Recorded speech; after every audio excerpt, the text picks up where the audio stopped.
Hello and welcome. This is the All 12 Signs video series for the Leo full moon that's going to happen on the 25th of January 2024 at 5 degrees and 14 minutes of Leo and Aquarius respectively. I'm going to be reading for Aquarius and Capricorn in this video. My name's Chloe. I work with card divination, astrology, and I channel energies through my body. As you can see, my hands are moving around right now. This is a form of light language.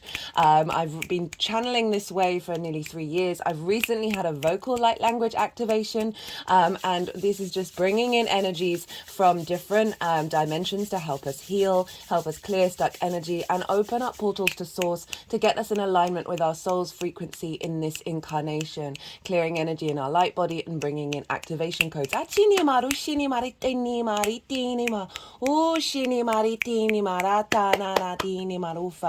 still integrating the light language, so sometimes I get clear words in my head that are linked into what's being said. Other times it's just confirming what I'm saying already and bringing in activation codes. Even if you're not consciously aware of what's going on, it is still facilitating your soul's energy to the highest frequency in this incarnation. For those of you who know your time of birth, I really recommend you check out the sign that falls in your first house. This is your rising sign, where your ascendant is. All the signs will be as if they're in the first house for the astrology. This does not invalidate you looking at any other part of your chart, perhaps your moon or your sun. Just look to where that sign is in your natal chart, look to the themes of the house of that sign, and then apply those themes to the messages that come through. It will be as if that sign has now moved to the first house, so the astrology will still link in and will give you a holistic understanding of how this Leo full moon is showing up for you. Many blessings of peace and joy to you, and I hope you enjoy these readings. Aquarius rising. How you doing, Aquarius? For those of you tapping into the Aquarian energy and it doesn't fall in your first house, which is your rising sign, look to the house that it does fall in. Look to the themes of that house and apply those themes to what comes up in the reading. It's as if that Aquarian energy, with all the connotations of your natal chart, say you have it in the 6th house of how you work, health and routines, and maybe you've got your sun there, the vision, the clarity, the animation. So it's as if all of that energy, the astrological points, celestial bodies, themes of house, have now all moved to the first house.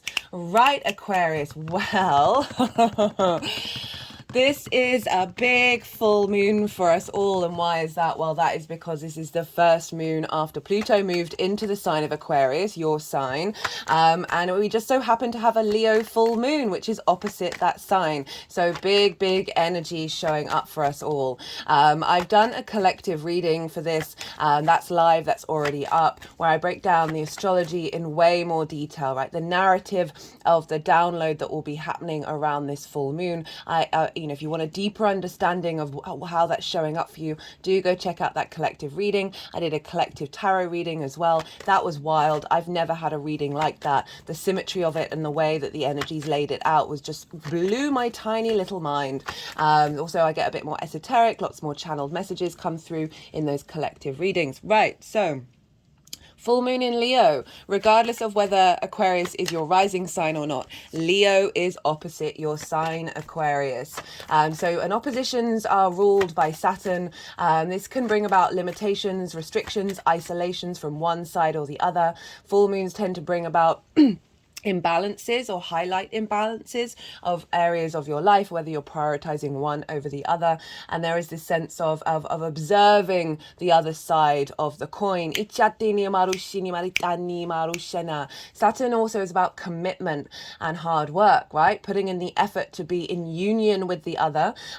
With oppositions, we want them in balance, we want them in flow, and so that they are supporting one another rather than separating from one another.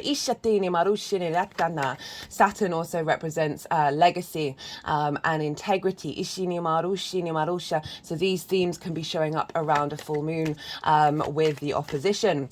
So as I said, opposition, wherever Aquarius is in your chart, the Leo area is going to be highlighting some things for you. Right, I am pulling some cards. I'm pulling cards for 3 different piles. The first pile is the lead up to this full moon. And so this is, I work with with 6 month cycles. This is from the Leo new moon that we had last year. Now that was a bit of a, that was a big energy, that Leo new moon, because it was square Uranus. This card's shown up a lot, which has been really fascinating. That was square Uranus. Uranus is very independent. It is liberation energy. It's sort of thinking outside of the box. It wants us to be comfortable being free in our unique soul formation. Lilith was also conjunct the sun and the moon, and Lilith is also incredibly independent. She wants respect, honor, in the sense of honoring the individual when connecting to the other. She's not a fan of hierarchical systems that don't make any sense, or hypocrisy where, you know, one side is saying you can't do a thing when they do a thing, and there's literally no... This card has been showing up so much. It showed up in 11 out of the 12 signs for the Pluto in Aquarius transit. This is one of your cards, Aquarius. It's also been showing up a lot in this transit as well, because the Aquarian side of the things is playing a big role in this full moon. Right, so I was talking about Lilith. So we had Lilith conjunct the sun and the moon. We had it square Uranus, so bringing new ways of thinking about the Leo area of our chart. And Venus was retrograde at the time, so she was helping us revisit our understandings of love, recalibrating new frequencies. So this was a big activation that we were then unfolding over the last 6 months, and often with that sort of energy, it is about bringing things to the surface of old patterns, old cycles, in order for those cycles to be transformed. So everything, that first pile is everything you've been working over over the last 6 months. And the second pile is for the energy download of the full moon. As I say, I work with 6 month cycles, and I see lunations as portals of energy that we then get activation codes that will then unfold over the next 6 months. Excuse me. And so the baseline of pile 2 is the collective reading. And then the tarot that will come on top of pile 2 will be how that collective reading is linked into your Aquarian energy. I will touch on some of the astrology and some of the key themes of that collective reading, but Aquarius, I do, especially, strong Aquarian energy, particularly the rising sign, you might want to go and check out that reading, because this is a big full moon. And so that's the second pile. So even if you're watching this after the event, you're not missing out on the messages that come through. As I said, 6 month cycles. If I get things showing up in my ideas popping into my head about channeled messages about what's happening around the full moon, I will say those, but mostly I'm focusing on what energy download are you getting, what activation code are you getting that will then unfold moving forwards. The third and final pile is how all this energy is manifesting moving forward. So those are the 3 piles, and we'll see what cards come out. The energies, will move them around at the end of the astrology part of the reading, and then we'll bring in the tarot.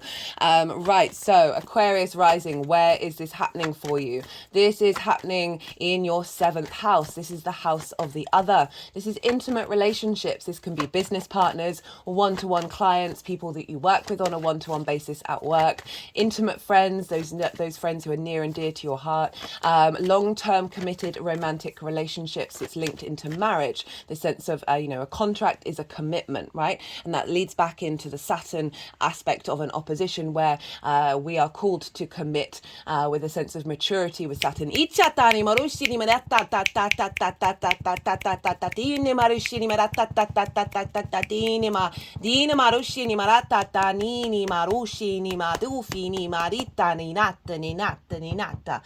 for those of you who didn't catch the introduction, new viewers or returning viewers who haven't caught maybe the last 3 transit series that I've done, I have been channeling physical light language through my body for the last 3 years.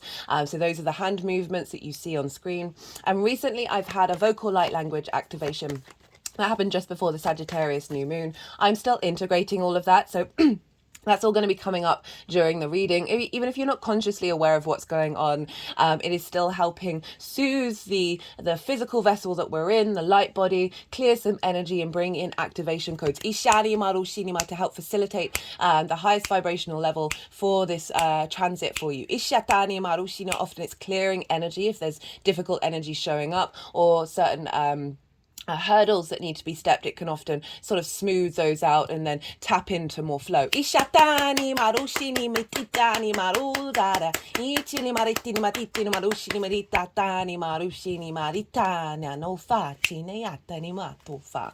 So it's also your relationship with source, right? So this is the lens in which you can show up in relationships, the things that you're drawn to. Ishini marushini matina. I definitely see with Aquarius risings a very loving energy when they're working one-on-one. Leo rules the heart. It is ruled by the sun. It's a very warm social sign. And very, I love the fact that we've got this full moon after the Pluto ingress, right? So, which you really would want to check out that transit series, that it's taking us up to the beginning of September before Pluto then dips back into Capricorn. And I called everyone to, Pluto can be really intense. To look to the Leo area of your chart, to tap into the heart space, and understand that when you act through with integrity through your heart, you're bringing that Aquarius Leo dynamic into balance. So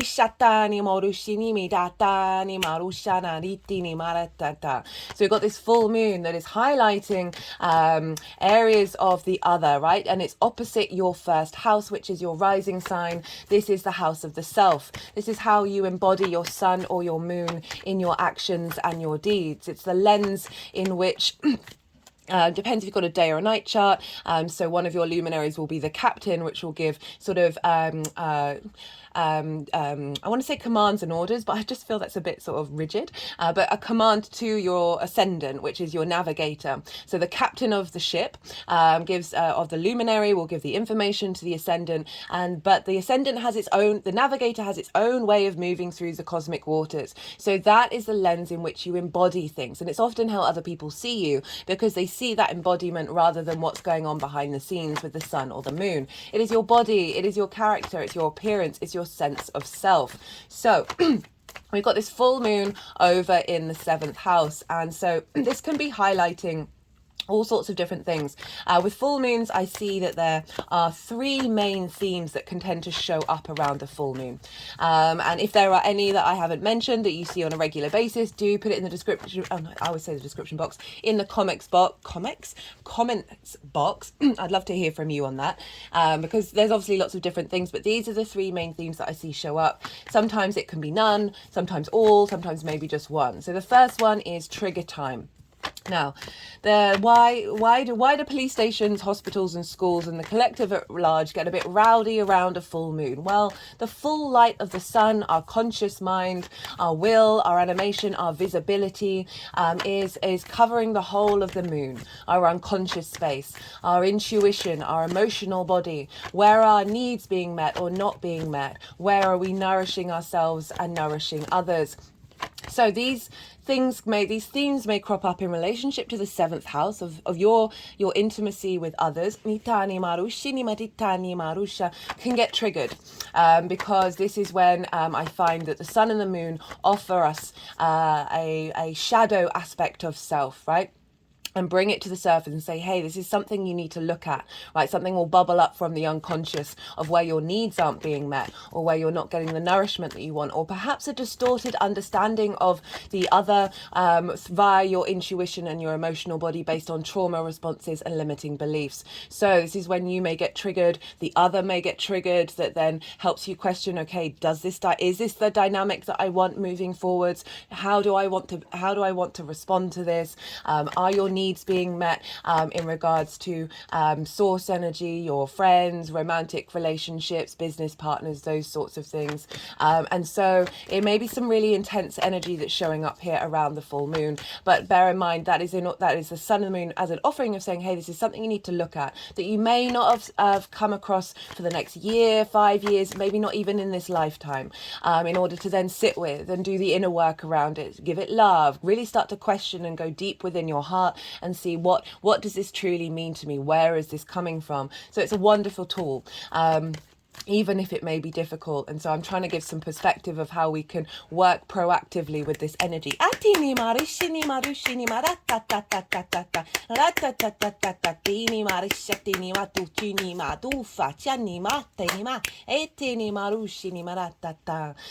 The second thing is, when we've been doing the inner work for a while, the sun and the moon will come along and they'll provide a situation that is familiar to the energy frequency of what you've been working on. So it may be based on a trauma or a limiting belief, and it will create a situation for you to then walk through. So often when we're doing the inner work, it can be very much a mental sphere, and we can neglect the other areas and bring in a holistic understanding of self.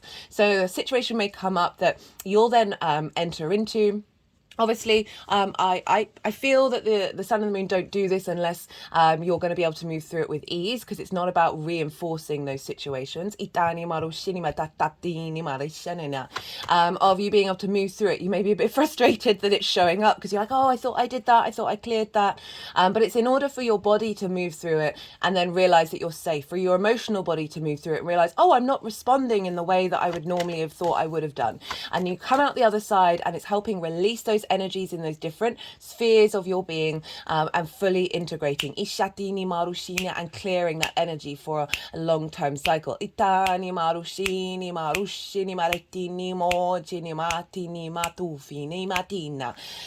vocal light language has been quite insistent to be quite continuous throughout these readings, so it's certainly I mean, I enjoy it, but I can understand anyway. So that's the second pile. The third pile is a completion energy, right? And so that can be part of the second pile as well, as sort of clearing out old energies and then getting a download come in that will then unfold moving forwards. A completion, a celebration of all the work that you've been doing over the last 6 months in this area of your life, a bringing in of a new energy. Often with full moons, we can get clues about how that next transit of the 6 months is going to unfold. Your needs being met, right? You being nourished. Your intuition being activated and taking to the next level, your emotional body being at ease.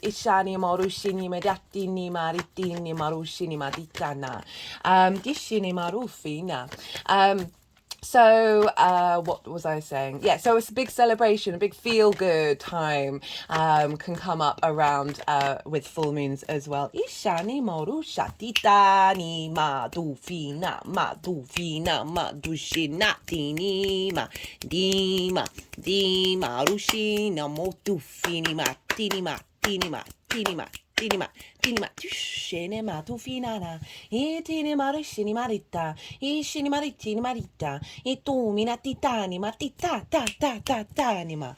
So those are sort of the three main themes that I see show up. So this can be about coming to a point that you've been working on those, the lens of the seventh house of what are you drawn to in relationships? How do you show up? What is the frequency that you bring to the table, and what do others connect to and bring to the table as well? And there may be some things showing up around this full moon that are getting released. You may get examples of relationship dynamics where you're like, hard no, this is no longer for me, I'm moving into a new space. You may find that the other isn't providing and nourishing you, right? You may spend a lot of time nourishing the other and you're not getting that back in return.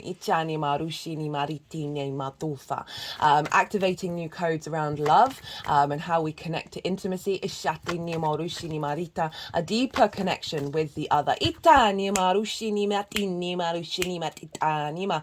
You may find you want to spend time just one-on-one with someone over this full moon.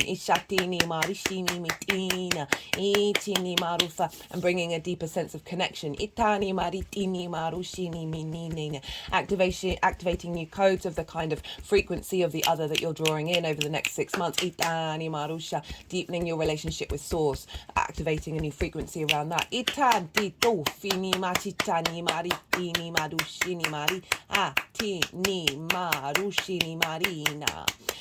As I said, you might be spending time with someone that is the flavor in which you would like that relationship dynamic, right? And I'm just thinking of when I had a full moon in this sign I spent time with a friend, and we were looking after a friend's kid, and it was kind of like we were playing partners who had that kid, right? So that sort of energy of the marriage, of the commitment being put in. Ichatini marushini narushini maritina itini marushini maritini marushini menumbini maritini maatina atini madufini marishana. Notice the synchronicities of when you were with that other, when I was with that other person, being really rampant, and the intuition in the way that we were flowing together being really at its peak. Ishatini marushini tini maruma itini marushini manatini matini marine mini mini minya itini maruma.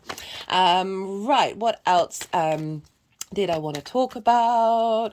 So this is all opposite your sign, Aquarius, and that is where the sun is. So often with full moons, we want to look to where the sun is because it's going to be bringing up clues about the journey that you've been on and also where you're headed. So it's in the sign of self, and so this can be a vision and clarity around who you are and how you embody yourself. Perhaps the other is really appreciative of that, or as I said, like bringing up a bit of trauma around, you may have done some inner work and your frequency shifted, and it's highlighting in relationships where they haven't. But certainly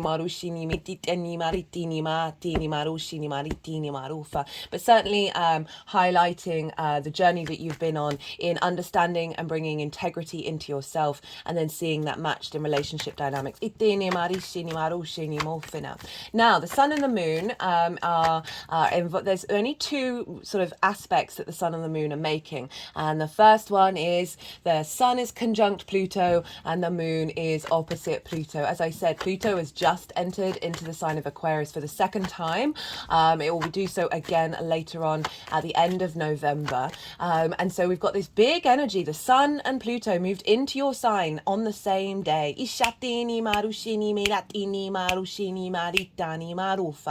Pluto is bringing about some intense energy here.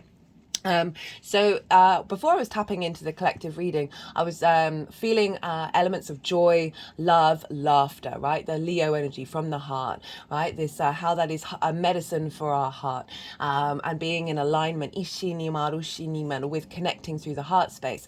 But there's these oracle cards here, and I pulled them before I sat down to do the collective reading, and there's some intense energy in here, and it's what feels like coming up is because Pluto's moved into that sign. Pluto is about the cycle of life, death, and rebirth, right? Honoring creation and destruction, and the fact that that's just a fundamental of the universe. It can bring about a sense of magnetism and power, and that is what you're going to be working on over the next 20 years, Aquarius, with Pluto in your sign. I've certainly seen with the Capricorn risings that they have come through a big understanding of the innate power within themselves. Now, Pluto can bring up difficult energy around control, possession, obsession, the taboo, and all of these things are our human response to finding it difficult, finding change difficult, right? Which is what Pluto's all about. So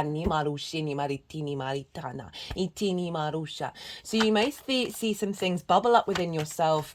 Perhaps if you think about the other, of needing to control the other, or getting a bit obsessed, a bit of possession around the other.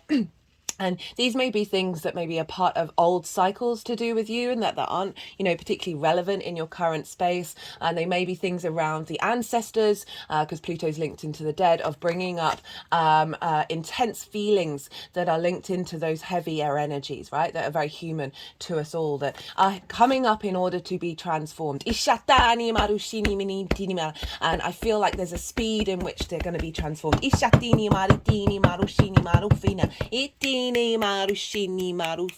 And with that transformation, we're bringing in new codes, light codes, that are linked into a deeper understanding of love, a deeper understanding of our heart energy, our heart frequency. Aquarius, you're very utopian, right? You're sort of the collective air sign, like the universal truths. And Leo rules the heart. It's very warm. It's very social. It wants to share the light. And I feel, it's helping us navigate a new frequency around our heart space. Ishitini Marusha. Aquarius for me is very much about frequencies. Ishani Marufa. Pluto is helping us transform and deepen our power and connection and magnetism to those frequencies. That whatever's coming up around this full moon is bringing deep transformation in order for us to then access this new heart frequency and this heart power. Ishitini Marushini Metina Domatini Matini Matini Matini that's then going to unfold over the next 6 months. So just bear witness to what may be showing up around that full moon. You may be fine, nothing may be touching you, but overall we're really in, whether you're conscious of it or not, there is some heart activation happening here. Aquarius rules the nervous system, so I feel we're getting a recalibration in our nervous system in order to tap into this new frequency. It also rules the ankles, about finding balance and being able to keep walking forwards into the future. Itani Marichina, more galactic utopian energy coming through. And Leo rules the spine, and we store a lot of karma in our spine. Our Kundalini energy raises up through there. Again, tapping back into past life energy and ancestors of being stuck in our spine. That is why a lot of us have back problems. Ishani Marushini Meditina Tini Natini Natini Natini Natini Ushani Manatana. That is going to be activated and transformed. Ishani Maru Now, the other aspect that the Sun and Moon are making is a square with Jupiter in the fellow fixed sign.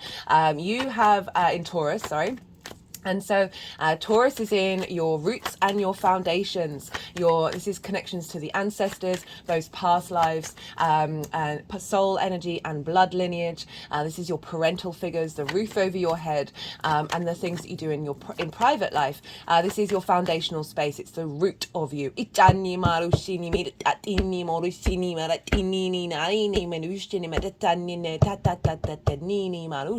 Oh, they were sort of moving around the heart chakra, and now they're around the throat chakra. Energy release at that one. So Jupiter over in your fourth, lots of fixed energy here for you Aquarius. What I find with this is sort of like there's a double-edged sword with this, is fixed energy can be very stubborn. I say this is someone whose most of my chart is fixed energy. But there's also this ability to keep on going. So what I feel is what is getting activated, what is being cleared out, is this element of stubbornness around being able to change gear, and then elevating an energy that we're then going to be able to keep maintaining for the long term. And so this is right, so we've got the opposition with the sun and the moon, and then you've got Jupiter down here in the fourth, and it's forming a T-square. So it's an opposition with two squares, two 90-degree angles. Squares are an aspect of Mars. They can bring about conflict, drama, frustration, winning at all costs, right? So this is when things can bubble up, right? And the release point with the T-square is down where Jupiter is. So we're looking to Jupiter with what's being activated. And so there can be a release point of a lot of stuck energy in your roots and your foundations. So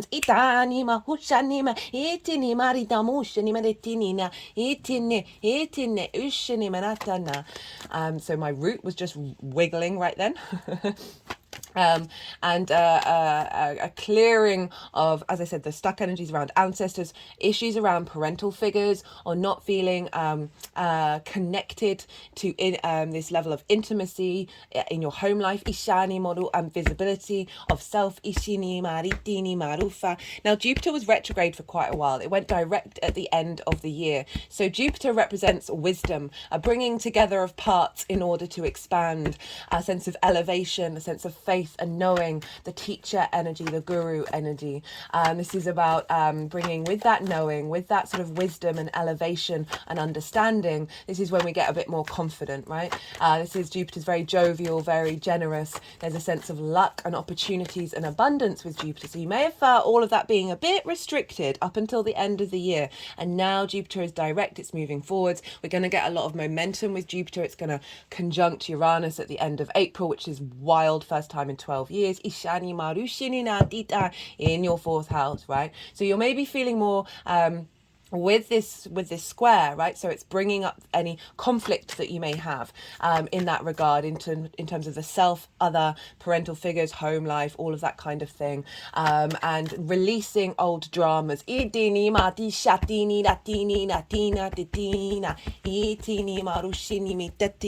Finding wisdom in the journey of it, of why you've gone through all of that and how that's now being transformed. The other side of a square is friction, right? Mars represents motivation, drive, and action, the will to take action. And so this is, we wouldn't have, without friction, we wouldn't have atoms rubbing up against one another. Excuse me, rubbing up against one another, creating 3D linear time frame dimension space that we're very much consciously aware of. So this is big manifestation energy. Squares are a hard aspect, so is the opposition. So it can bring about difficulties, but in order to like forge you in the fire for, you know, and build, we're building here with Jupiter.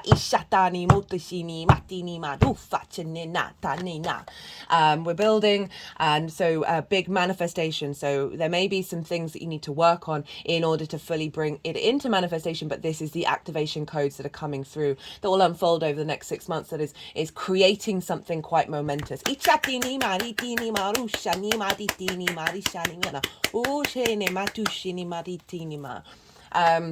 So we've got big manifestation energy with Jupiter here, of you finding more wisdom in your foundational space, right? You feeling more confident with the root of who you are, which will then ripple into your embodiment of self, Sun and Pluto in Aquarius, and how that and what that does to your one-to-one relationships. So super powerful energy here. Jupiter is asking us to find a wisdom in how we feel in our physical body. So you might want to spend time, maybe you're spending time with someone where you might be doing some physical exercise, right? Or another type of physical exercise, of just really figuring out what your senses are telling you and tapping into the wisdom of that.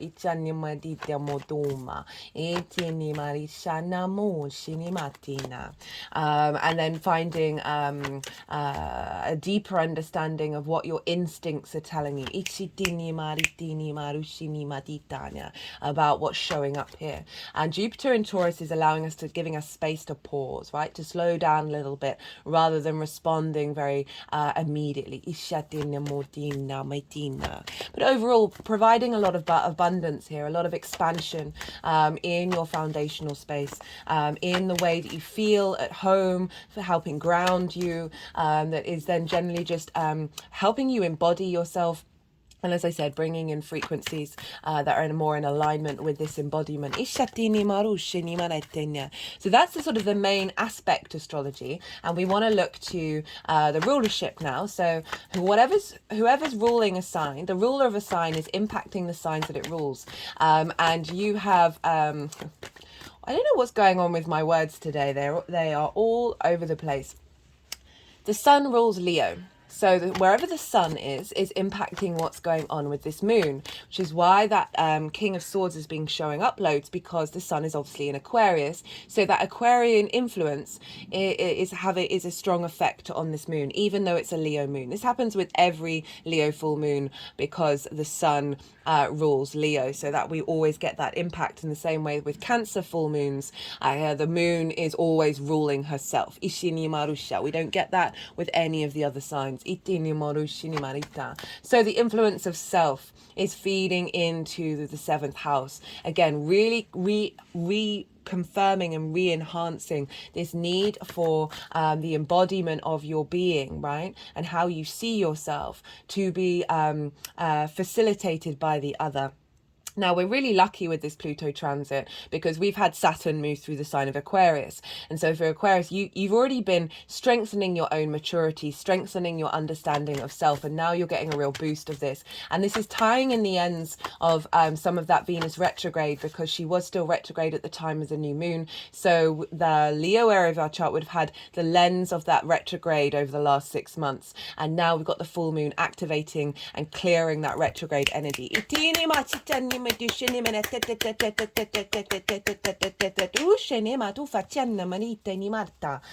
So again, really connecting to love and your understanding of how you love, what is of value to you, how do you bring in grace, sense of connection.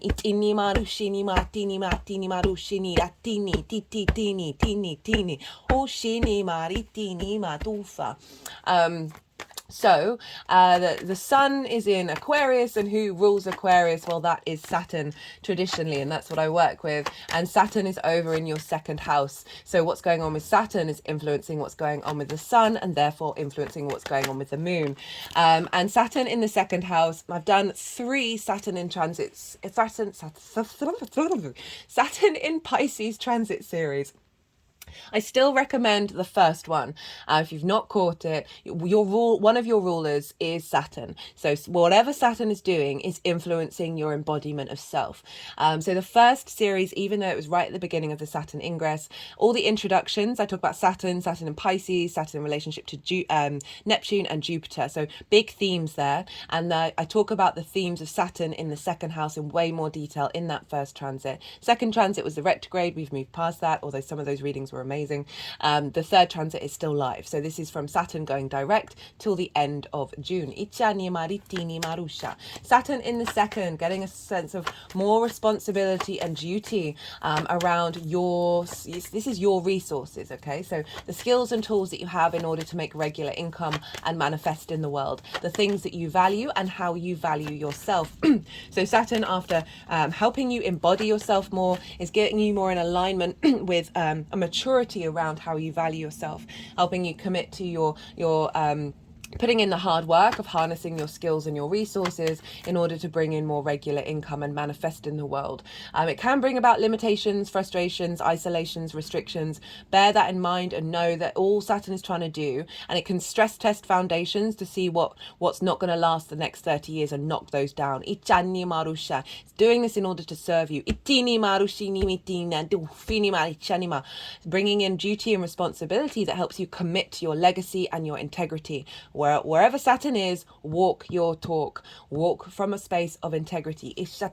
Understand cause and effect. So Saturn's working on a long-term goal of getting you to truly value yourself in order to strengthen and facilitate your skills and your resources, and bring a sense of maturity to what it is that you value. So all of this is feeding into your first house of your embodiment. And if you think about what is it that you value, so there may be relationships where there are a bit distorted, okay? And so this is often the case that we can grow up with certain love languages, certain experiences that we then recreate as we get older.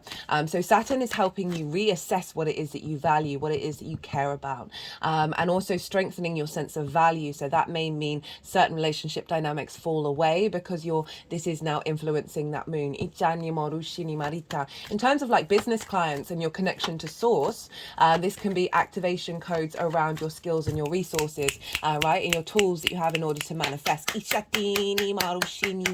Saturn is also then helping bring in manifestation energy around bringing in dynamics that serve you and serve the other.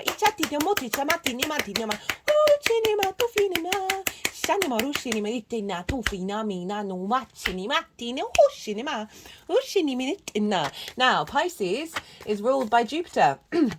So where is Jupiter? And Jupiter is in the sign of Taurus. So not only do we have Jupiter making a aspect to this moon, but we also have it's influencing by aspect, but it's also influencing by rulership. So Jupiter is influencing Saturn. So Jupiter is expanding your foundational space, the power of your root energy, expanding your connection to your ancestors, bringing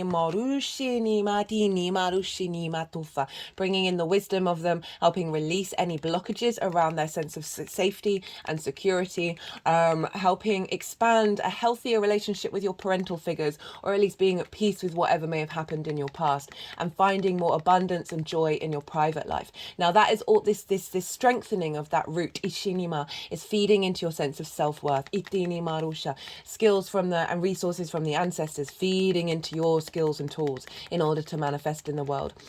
Finding more expansion in, as I said, feeling good, which is then helping you have more ease and dedication into what it is that you're building in that second house of your values, Ishinima, and then that's all feeding back into the moon, Ichani Moru Shinima Dita, again tying in this alignment with the strengthening and abundance of self, of how you feel in dynamics and relationships. So this, as I said, you might be having a really lovely time with somebody in your home, Ishani Maru Shinima Tufa, that is highlighting your visibility and your value, Ishini Marusha. So you maybe have activating codes around your deeper understanding of the journey that you've gone on in regards to that, and then seeing that reflected in the other. Now, Taurus is ruled by Venus, and where is Venus? Well, she's just moved into the sign of Capricorn, so she's in your 12th house, Aquarius. The 12th house is the hidden house, the house of mysteries. This can be a really difficult house. Venus moving through there. Venus, you've got a lot of transits in your 12th house, so you may just be feeling a little bit more frazzled, a little bit more going inward. 12th house brings up anxiety, depression, grief, isolation. It's the constructs of who we are, and so often those constructs are based on trauma responses and limiting beliefs. So whenever you've got big 12th house transits at the moment, and so there's a real activation of clearing that energy. Pluto's just left there, so you've gone on this big transformative energy around the hidden unconscious energies. It's not just the mind, it's other areas of this physical, of this incarnation. And underneath all of that is the magic of your soul. Ishanima, Rushinima, Rushinima. You will have found more in your power. Itinima, with that Pluto transit just leaving there. And now Venus is moving through there. Mars is there. Mercury's there. All the three of the personal planets are there, are really helping activate your understanding of the journey that you've been on in this incarnation, and helping release potentially difficult energies, Ishana Morushina, that's blocking your ability to access the magic of your soul. Venus is bringing a sense of ease, right? A sense of connection and value to the journey that you've been on, connecting the dots with the magic of your soul, Ishini Marushina, and feeding that all into Jupiter. So releasing, as I said, old love language. That's not just linked into romantic relationships, but, you know, dynamics that have shown up in parental figures and past life energy, anxiety around certain things. Venus is healing a lot of this. Ishinima, she's a salve. She's tapping you into your deep-rooted traditional energy, right underneath all of the superfluous energy. She's getting you back to your core, and this is all feeding into your foundational space. So perhaps doing a ritual at home, Ishini Marusha, could be really great, because it is the magic house, the unseen, right? So things behind closed doors. Of calling on Venus, Ishini Marusha. She's strengthening Jupiter, Ishana Morushini Maritanima, of Jupiter expanding and finding ease, because Venus is bringing a sense of flow and grace to your 12th house. Excuse me. And so this is, we have got a feedback loop. So she's in Capricorn, which is ruled by Saturn. So the influence of this moon by rulership is a feedback loop between Saturn, Jupiter and Venus. Now the two gas giants are long-term cycles. Venus is about love and about connection. So clearing old traumas around that itini matina that serve how you value yourself and serve your foundational space, all feeding into this moon. Not only that, but Venus is trine Jupiter, bringing elevation, wisdom, expansion from your 12th house to your foundational space. Again, clearing out some past life energy, ancestral stuff.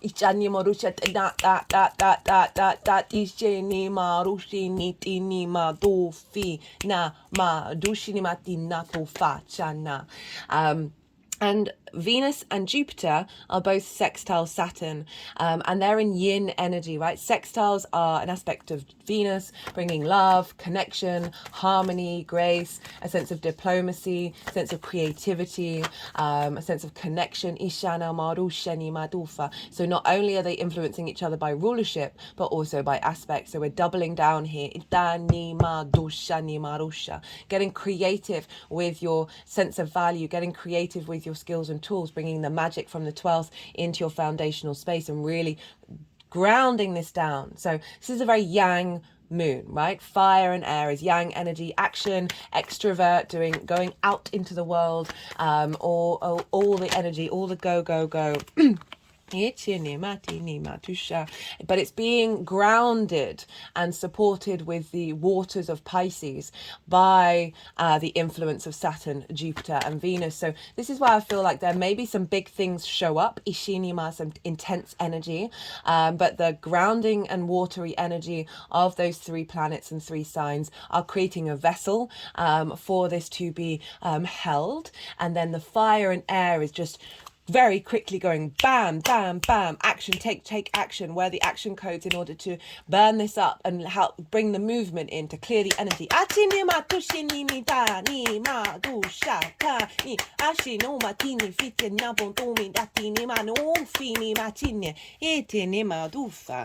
Oh my goodness. So yes, that is the astrology of this Leo full moon. There is some more, which I talk about in the collective reading. There's some really other stuff that we just reconfirm what I've said and really add some nuance to it. Look to where your sun and your moon are in your natal chart. And look to the themes of the houses that they're in. Those themes have likely to show up for you on a personal level. Maybe one, maybe two, maybe none. Sometimes it's none. But your sun and your moon always gets activated with lunation, so those themes will show up, and that will give it a more personal understanding beyond this general reading, right? Okay, so they're still shuffling. So I've said what I want to say for the astrology. I'm going to go consciously quiet. I'm going to let the energies, they're going to keep shuffling until all the cards have come out, and then I'm going to let the energies flow through me. They're going to do some vocal and physical light language. They'll move all the cards around, and then they'll put them into the three piles, and that's when I'll bring the tarot back into the astrology. I call you to soften your mind. You just had loads of information thrown at you. Let that all settle into your unconscious and see what intuitive hits come up for you. Ishanima, Rushanima, Ishanima, Ishanima, Tushene, Etinima, Rusha, Ashinime, Titinime, Tushene, Ishinima, Dushene, Eta, Etinima, Rushene. Etufini marishini marushinime, etini maritini maritina, etana rufinima, ishini marushine, tishini marusha, ishini marushini marishanima, ishini matufine, etini marushine, etini mushana, atini maruma. Tini maru sheni mani namana. Tini mao shano matita tini natini. Dina mole madu sheni mari satina. Usheni matisene. Tini matu fina. Atina. Tini maru shene. Tini mau shunu motufa. Tini madina. Etini matu fini matina, ishini numa, ishini numa, ishini manum, etini maritini namitu fini, etini maritini morusha, ishini ma, etini marishini marushini, etini maritina. Ina, itini maritini matushinime, ishini manuma, itina, ina mutini matina.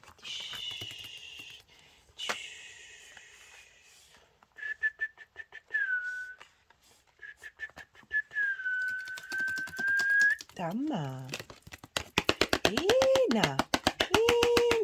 Matufina, ishini marume, ina, danima, edanima rushinina, inime, etini manume tini, etini matufini manitina,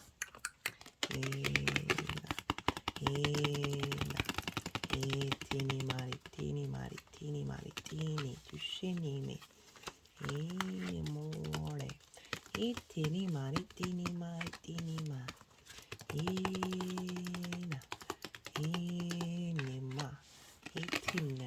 tinime. Tinimani tinime.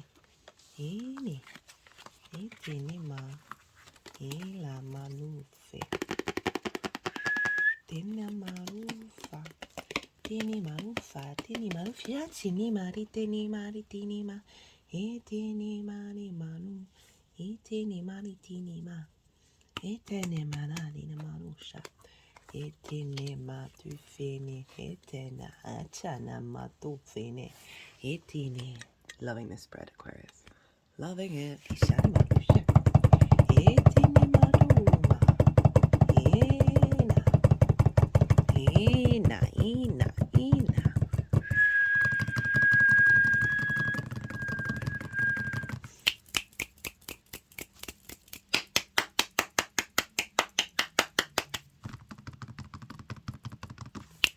I completely forgot to mention, so the oracle cards, there will be a oracle card reading after I finish this transit series, so you might want to come back and watch that, where I tend to just sum up everything and like really bring in the energy of the oracle. It might be after the event, because this is Wednesday, the full moon is tomorrow. I got quite swept away with the Pluto and Aquarius transit series, so I've been trying to get these out as quickly as possible.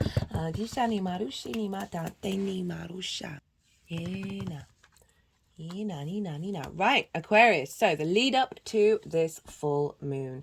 So far out of everybody, so there's been some really difficult cards showing up for everyone so far, but it looks like, and I'm not surprised with your astrology. As I said, Saturn has moved through your first house, and your Aquarian energy. So there's a level of being able to handle difficult things and not necessarily getting swept so much into the process. Ishinima, and that Saturn transit would have cleared out a lot of energy that is supportive of what was going on in the Leo area of your chart, right? So I've got the Two of Pentacles with the Knight of Swords, with the Eight of Cups over the top, and then the Queen of Pentacles sort of crossing it, and with the Queen of Wands on top. So big Queen energy showing up for you here of nourishment, right? Of spending time in contemplation and bringing depth to something. Two of Pentacles. So this feel with the Knight of Swords, so, and then with the Eight of Cups over the top. This feels like what's been coming up and what you've been working with is bringing things into balance. Now this figure is often sort of, having to juggle. There's movement, but there's no momentum. So there's the fear of keeping all the balls up and not actually being able to enjoy the situation. And then we've got the Knight of Swords, which is fool's rush in, right? Of being perhaps a bit quick on your mark with saying things. Of making quick decisions. And so we've got this element of trying to of working through what is you, how are you in relationship to the other, and moving past a more survival mechanism of perhaps not giving yourself space in either area of your life in order to fully embody it, right? So there's a sense of this, even though this is there's the infinity symbol and there is this element of balance, it is about working towards that.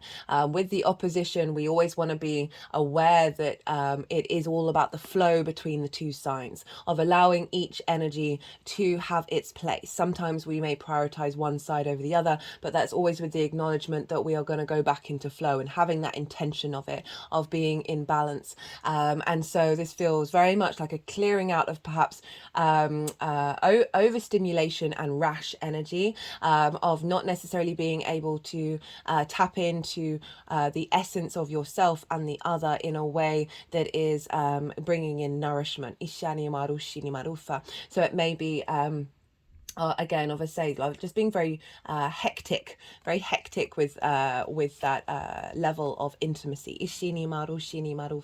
And perhaps through this sense of overwhelm, of making quite rash decisions when it comes to how you are in those relationships or how others are. This could also be about certain dynamics that haven't served your served you to thrive and step into abundance. It may be that the other has been a bit rash, right, and a bit quick to sort of sever. Ishitini marushini matitini marusha. So bringing up perhaps old cycles around that itina, whether they're still very prevalent in your life right now. This is certainly sort of, as I said, with all of that stuff with that Venus retrograde, the square to Uranus and Lilith involved, of really reclaiming our deeper knowing and our sense of liberation around old heart cycles and sense of love.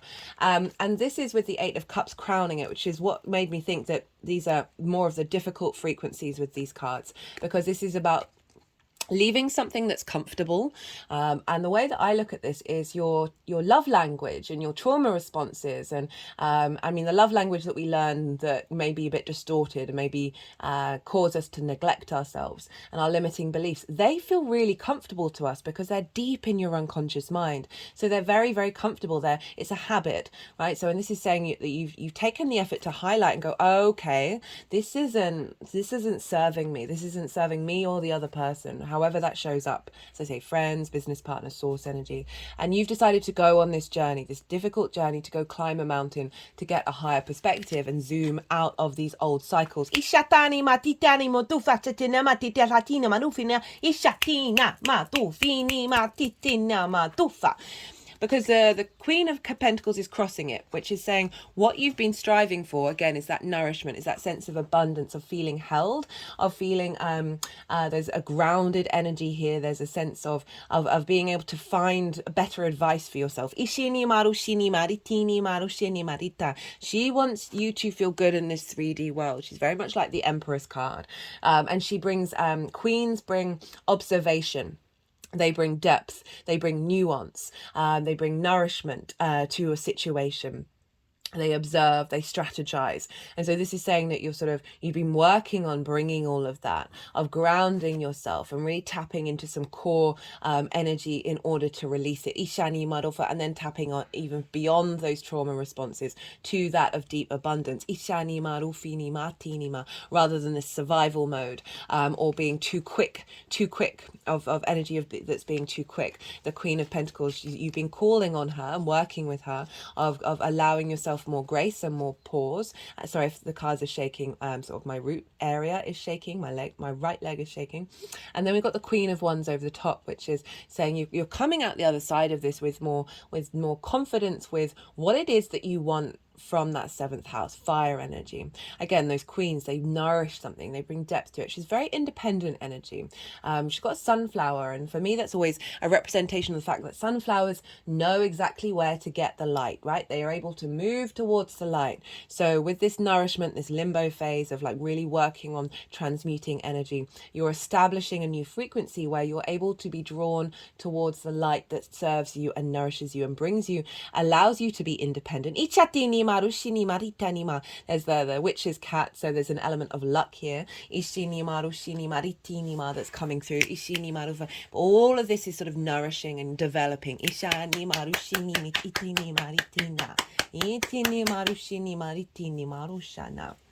Now, for the energy of this moon, the download that's happening for the Aquarian energy, we've got the Six of Swords being crossed. We have the King of Swords, we've got the Ace of Pentacles, the Four of Pentacles, and the World card. So the Six of Swords like this is saying you've gone on the journey, right? You've figured out what things you're taking with you to the new land, right? You've gone from choppy waters, probably distorted energy around relationships, and you're moving into the calm energy. And so if this was upright, I would still be like, you're still in limbo. You haven't quite got there yet. But because it's sort of crossed like this, I feel like it is, you have understood with all of this of what it is that you're taking with you, and now you're going to apply it. You're the other side of the land, and now you're exploring it.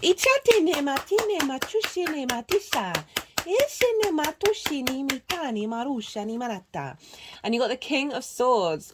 So we've got this sense of clarity of vision, right? And your ability to take action on it. Kings are sovereign in their nature. They have autonomy and authority. They know how to take action, and they do so based on the nourishment of the queens. Being able to see things clearly, drawing in a higher vibrational frequency that's in alignment with your universal truth. Aquarius. Ishani marushini madita. And we've got this with the Ace of Pentacles of a renewal of how this is going to be manifest in the 3D realm, right? So moving away from the Two of Pentacles, right, where we're trying to find balance, we're in survival mode, we're not necessarily getting any momentum. Now we've got this renewal, this sense of a refresher, of a new frequency, of like bringing this into the 3D. Ishani marushini marita, with the Four of Pentacles. Four of Pentacles is all about your inner power being coming out externally. This figure has the peace symbols underneath their feet chakra, over their heart chakra, and on their crown chakra. This is about alignment. Sovereignty again. They're wearing a crown. Thinking about all that earth energy and Jupiter down in your fourth, of you really knowing what you want and who you are. You not being distorted by others' energies unless it's facilitating and nourishing. Of this current incarnation in this 3D vessel. You're holding on to your power in a positive way. You are not giving it away to others. When we are in union with the other, right? It's about being in flow with one another rather than being drained. And self-sacrificing, moving away from that. And not having others perhaps sever your power, right? Keeping you in survival mode, of being quite curt. You know, usually I read the Knight of Swords in a different way, but I'm really getting the sort of more traditional energy of that, of like really the sort of a ferocious energy with that Knight of Swords, of cutting away at who you are and how you see yourself. This is saying not anymore. There's a line being drawn underneath of that. And it's crowned by Saturn, the World card. Know thyself and the world opens up to you. A level of completion energy showing up with this full moon of the old layer, but also a completion in the activation of the work that you've been doing that is now taking you forward. The more that you know yourself, the more the world opens up to you.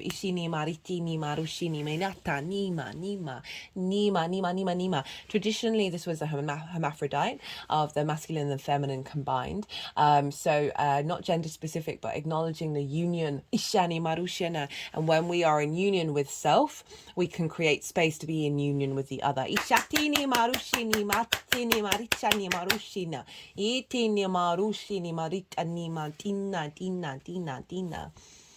How this energy is manifesting moving forward. Goodness me, Aquarius, look at this. We've got the Emperor, we've got the King of Wands, we've got the Nine of Cups, and then the Nine of Pentacles. So when we get duplicates of numbers, it's just things coming into balance and a really activation of that number. So the Emperor, this is you being in your sovereignty, right? And really bringing a sense of wisdom and depth to the actions that you take, right? As I said, not having your power taken away. And now like really that being reinforced, of you being able to be yourself with the other. And bringing in energy that is matching that. This is the King of Kings, right? Of really being confident and being able to strive forward, make plans, do things, build in this world. Based on deep wisdom. And honoring your own divinity.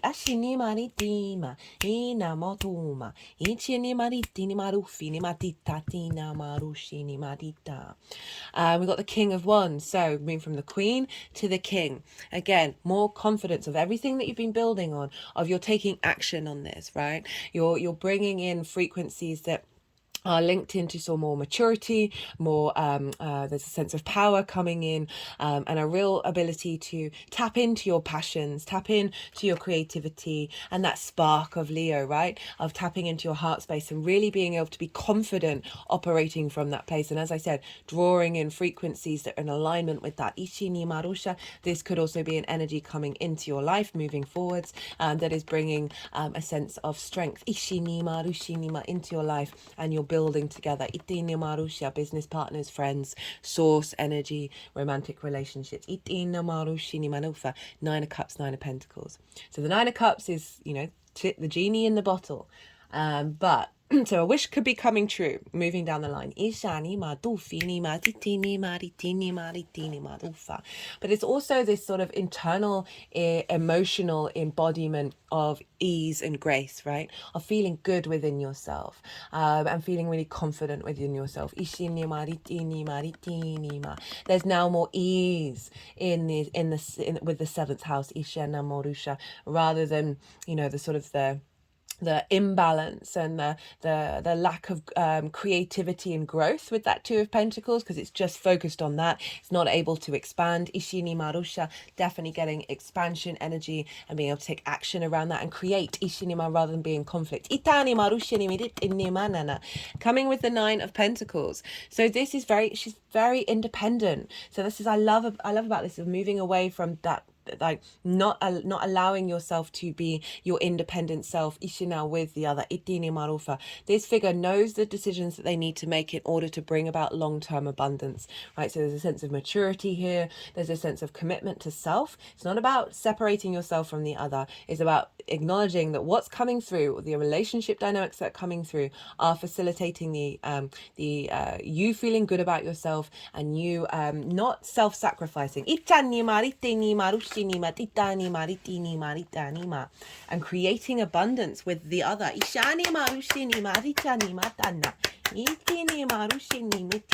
This could be loads more clients coming in, or a business partner that you're creating with, as well as obviously you know, the sort of traditional of the romantic relationships. Cut the deck and got the Devil card for, this is the first like tarot, all the decks in the description box. Trapped, loss of freedom, fear, ruthlessness. So that is kind of summing up like that trapped energy, that survival mechanism, the ruthlessness of that Knight of Swords, and sort of and the loss of freedom. I really feel like that it felt like a severing of self, like of you not being able to fully bloom. Ishatini maritini marusheni matitini marusha. Itini maritini matita. Right, let's get some tini. The Tower, alarm, storms, electrical impulses, lightning. They always like to focus on the electrical impulses here. I think about the nervous system, of old nervous system patterns in your body being transformed. The Tower pulls down that which won't serve us in the long term. They're focusing on the Lemurian seed codes card. It says embracing sensitivity, uniqueness, living with grace. So that's saying what's coming through is your ability to allow yourself to be yourself, and it's bringing in a sense of grace rather than a sense of conflict. So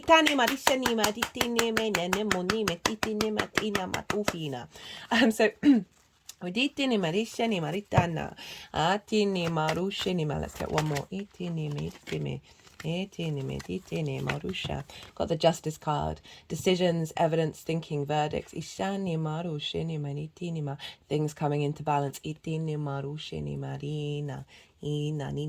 Also, this can be linked into relationships, and the sense of being in dynamics where there is more truth being revealed, there is more empathy, there is more good judgment.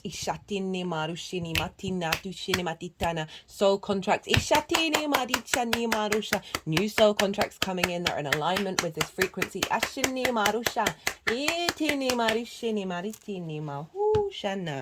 Right. Let's get some quick more qualifiers. Just over an hour. I thought I was going really quickly. Every time that happens. Let's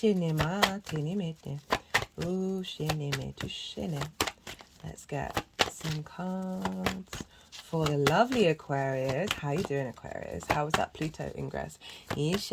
Almost everyone I know hasn't been sleeping since the Sun Pluto conjunction in Capricorn and then in Aquarius. Ishani Marusha. Big energy. Uranus is going to go direct at the end of the month as well. So everything's moving forwards. Ishani Madina. Ishini. Abundance. Itini Maritini. Manifestation. Itini Morushana. Intuition. Love those. So I can't remember which that I was saying, of being able to see clearly about relationship dynamics, of your intuition really being enhanced.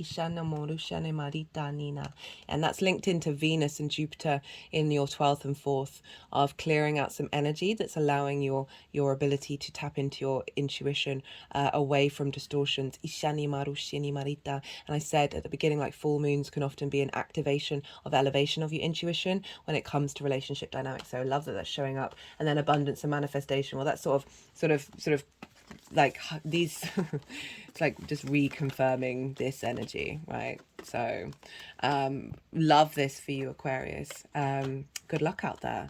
I hope you enjoyed this reading. If you did, don't forget to hit the like button. If you want a personal reading, check out my email address in the description box. Send me a line. I love to tailor to the client. Let me know what you're looking for and we'll figure something out.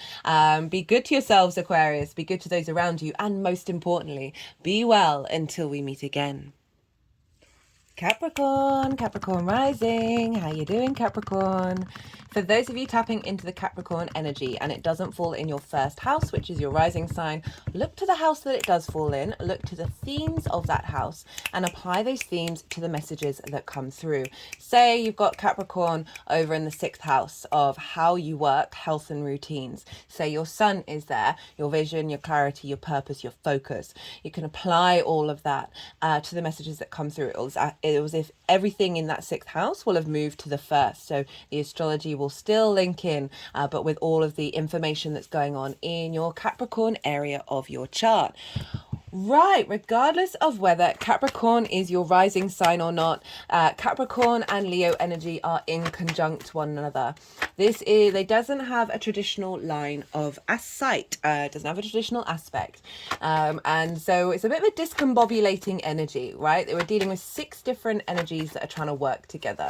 Capricorn, you are cardinal earth and yin in nature. Leo is fixed fire and yang in nature. So it's kind of like herding cats, because you're trying to get all these 6 different energies to be in a bit more flow, right? So it can be a bit discombobulating. There can be some crossed wires, miscommunication. There can be the element of but you know, just needing to put a little bit more effort into it. As I said, like once you learn how to herd cats, like you're a fucking badass.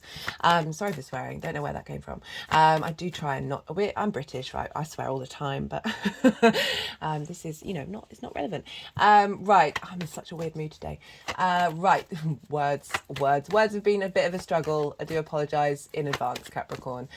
So we've got I love in conjunct energy. Yes, it's difficult. Once I got into astrology and realized, okay, that's what's going on, it just involves a little bit more effort, a little bit more thinking differently, right? Because they don't have anything in common, so there isn't that ease of flow of information. But once you figure out how to navigate this energy, and you know, maybe having a chat with each of the different energies and say, how do you want to work together, that once you start to get to grips with the in conjunct, you're then creating things outside of tradition. So you're breaking conformity. It's very inventive, very innovative energy, even if it might be a little bit of a struggle bus to start off with. So this is a full moon in the sign of Leo in conjunct your Capricorn energy, wherever that shows up in your chart. So it might just feel a little bit sideways. Might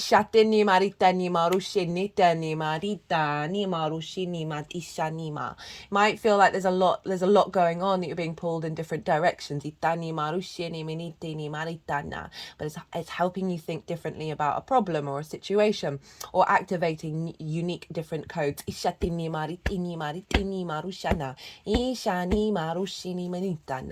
Now I am pulling cards for 3 different piles. The first pile is the energy leading up to this full moon. So this is since the new moon in Leo that we had last year. I work with 6-month cycles, and that new moon was pretty wild. I remember it clearly.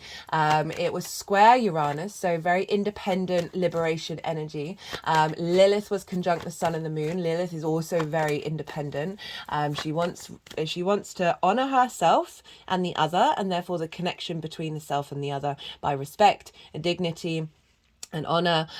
She doesn't like hypocrisy, you know, where one person's doing something and the other person can't, and there's literally no reason why the other person can't. Hierarchical structures that don't make sense. So we had this big activation of of independence but connection. Venus was also retrograde at the time of that Leo new moon, and so Venus was doing a revamp in the sign of Leo, around value, around love, right, bringing in new pathways, new patterns, operating from the heart space. Leo rules the heart, and so what would have come up around that and then unfolded over the last 6 months was old tendencies, old patterns, in order to then transform that and bring in the new. Because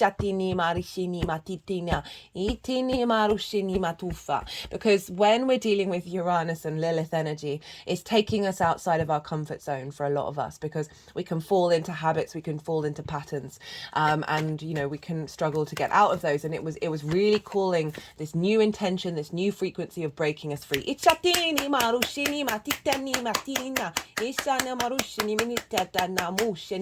So we've been working with all of that energy. So that's the first pile of what we've been working over the last 6 months. The second pile is the energy of the moon itself. As I said, I work with 6-month cycles, and I see the lunations as energy portals, where we get activation codes and downloads. I forgot to mention, for those of you who haven't seen the introduction, I channel energies through my body. For 3 years, I've been doing physical light language channel, which is the hand movements that you see. And recently, I've had the vocal light language be activated. I'm still integrating that. So that's coming up a lot in these readings. Even if you're not consciously aware of what's going on, it's helping clear energy. It's also helping strengthen the messages that are coming through and activate a timeline that is in alignment with your soul's frequency in this incarnation. Obviously, all with the consent of your higher self. Right,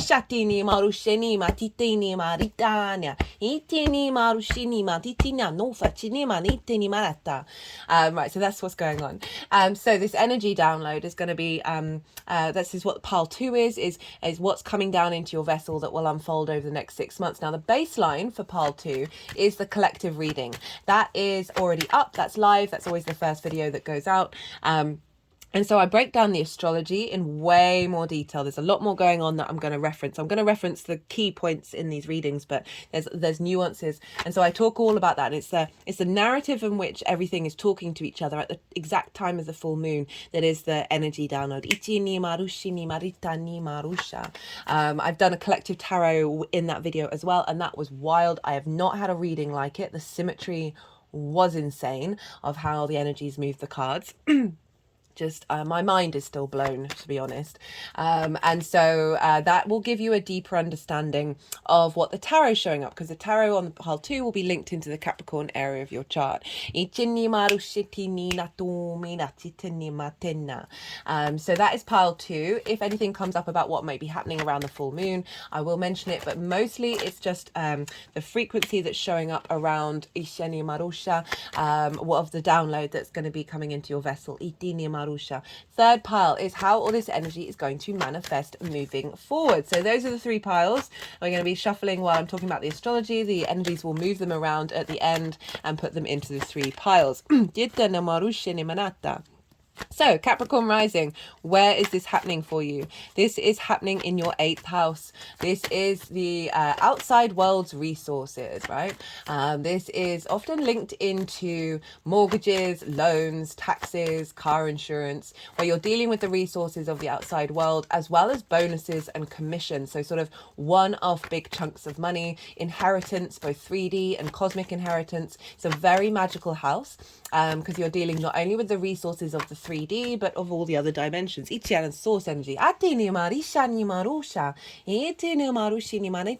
Edgar Casey, a very famous psychic, had a stellium in the 8th house and was able to share the resources, share meaning of what source was trying to tell them. So what else is it? It is transformative. It's a very transformative house. And the reason why I feel like it's linked into transformation is because it is about the give and take between you and anything other than yourself. Time, money, things, energy, intimacy, ideas, all of that. So this can be often where your relationship dynamics show up, right? From the 7th, the 11th, so one-to-one, friendship groups, big outside world. And we can often get a lot of codependency here, and we can give too much or take too much. There's an element of potentially not feeling supported, feeling left out in the cold, of not getting the resources that you need from the outside world in order to survive. But it's also about Venus retrograded there, and so we're closing out an old part of the cycle. That Venus retrograde, she won't retrograde there for another 8 years. And so with this full moon, we're sort of coming to a completion of the sort of the tendrils of that retrograde, and now we'll be moving forward with a new activation.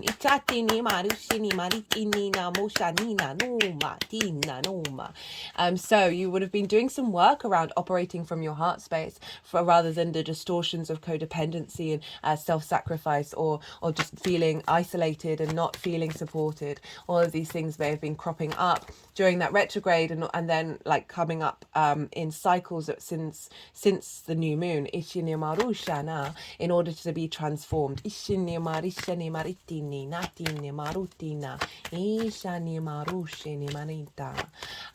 those are the sort of the main themes that are going to show up around the full moon in Leo.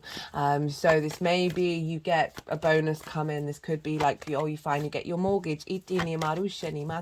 May get resources from the outside world that is going to support you, as both in the 3D and the 5D. New frequencies around relationship dynamics. However that falls, whether you perhaps take too much or give too much, or however that's showing up, this is really powerful, this moon, because it's the first moon after Pluto's got into Aquarius for the second time. Okay, and I love the fact that this is a Leo moon. It's opposite Aquarius, so big Aquarian energy showing up so far. And I've done a Pluto and Aquarius transit series, so if you want to go check that out, that's covering from the weekend just gone to the beginning of September. It's going to dip back into your sign, Capricorn, just for a couple of months. So you're going to get a final little boost of Pluto before it's then finally moving into the sign of Aquarius. So in those readings, I did suggest to everyone, like, Pluto can be really, really intense, is to look to the Leo area of your chart. Leo rules the heart, okay, and the spine. So being in alignment and operating from your heart space, right? Pluto in Aquarius, there's an element of the utopia, of looking forward, and it's ruled by Saturn, which is linked into integrity. When we walk our talk, when we operate from our heart space, from a place of integrity, then we're in alignment with the Pluto Aquarian dynamic. The Leo Aquarius dynamic, which will facilitate and rebalance any difficulties that Pluto may be bringing in. And it's great that we had that Venus retrograde before all of this kicked off, because we're definitely more independent and more strong in our heart. So we've got a big full moon there. I find that full moons can bring up 3 major themes. If you've noticed a theme that I've not mentioned, do put it in the comments box. I keep calling it the comics box. Do you put it in the comments box? I'd love to hear how the moons show up for everybody else. But I've noticed in myself, people around me, the people that I interact with, that these 3 themes can be quite repetitive, right? Sometimes we get all of them, sometimes none of them. So the first one is trigger time. Now, hospitals, police stations, schools, the collective at large can get really rowdy around a full moon. And this is because the full light of our conscious vitality, our vision, our animation, our purpose of the sun is shining over the whole of the moon, our unconscious space, our intuitive body, our emotional being. How are our needs being met or not being met? How do we nourish ourselves and others? How do we like to be nourished? Ishani marusha nani marusha, ini marushi ni medita, ishana madusha, ishani marufa. Ina mashuni maritinima, ine marushinima, itinima dufinimatina, ila manure, itene marufina, itene marushinima, Itini marusheni maritani matina. Ishani marusheni mintina. I'm really liking this card being the first card out.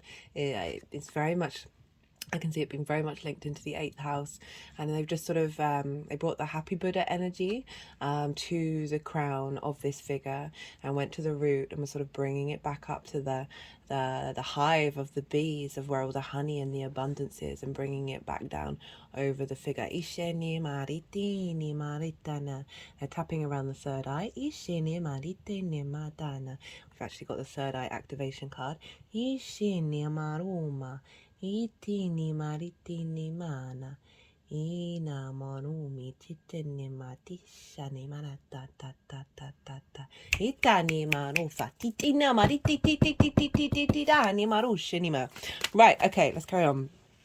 Could get quite carried away just letting all the light language come out. Right, so 8th house energy, full moon here. First theme that I see up is that, so the sun is, sorry, I got lost of where I was. The sun is shining a light on our unmet needs. Distorted intuition and emotional responses. Where you're not being nourished. Or where you're maybe not nourishing others. So we've got the clarity and the vision of the sun on the unconscious space.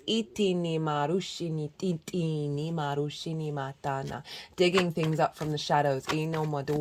Now I find the sun and the moon come along and they offer us the gift of being triggered, right? The gift of a difficult situation, because it's bringing to the surface something that may have been hidden from you, that you may not have accessed for the next year, 5 years, decade, maybe not even in this lifetime. So even though there may be difficult, intense energies showing up, of around those relationship dynamics, right? Of feeling not supported, or feeling, or maybe puffing yourself up and taking up too much space and not seeing the needs of others, right? It can go both ways. That of perhaps not getting the thing that you wanted, right? Maybe the mortgage didn't come through. It's all to help you understand your own power, and the depth of your soul, right? So the situation is going to show up that is then going to be, okay, how do we work with this over the next 6 months? Do the inner work around with it, send it love, the sense of scarcity, right? That thing you're not getting. Helping bring up fear, ishani matufa, in order for that to be transmuted. Ishani marushini maritanina. So even though it may be difficult, it is a tool in order to help facilitate the next layer of integration. Idi marushini manofa. Now the second thing is usually when we've done the inner work, we often we can do it in the mental sphere, right? And we can prioritize that because it's super easy to do. Well, it's easy to take action with. It's not necessarily easy to fully complete. The mind is a funny fish. I'm just thinking of the Page of Cups with the fish in the cup. Of like the weirdness of it, and like how that is us trying to navigate and understand this quantum universe that we have inside in our skull. This is the Lemurian seed codes. Embracing sensitivity, uniqueness, living with grace. So often I feel like the mind is in fear and survival mode and isn't able to access that grace. Ishani Mother is so there, it's so present. And that is like the tricksy element of the mind. Ishani Marusha, Inema, Inema, Rushani Madina, Motu Fini, Itinima. I've recently had a reading with this amazing channeler who was helping me with the vocal light language activation and understanding of it. And she says, I've got 3 guides with me. And this the vocal tone that was coming out just then is very ethereal. It's linked into healing and attunement. Ishani marushanina, ina marushini maritana, ashini matufa, ini marita. My hands over the heart chakra. Ishini marushini mani. Difficult constructs in your mind, ishinima, that have blocked your heart. Not only in this lifetime, but from many that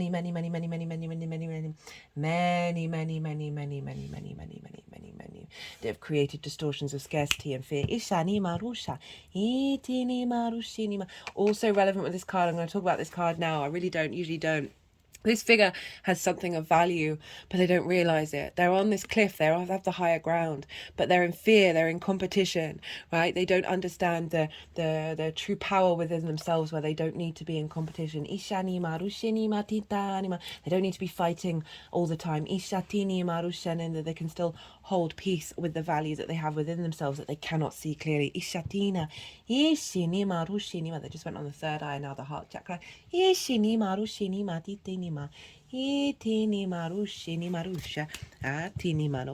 just taken my finger down to the ground. I basically live on the earth, right? I live in a very old building that was supposed to be temporary. It was built after the war.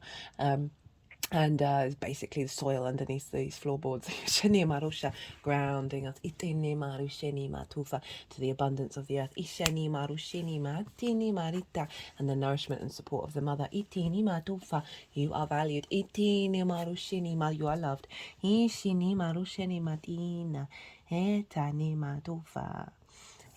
My children play.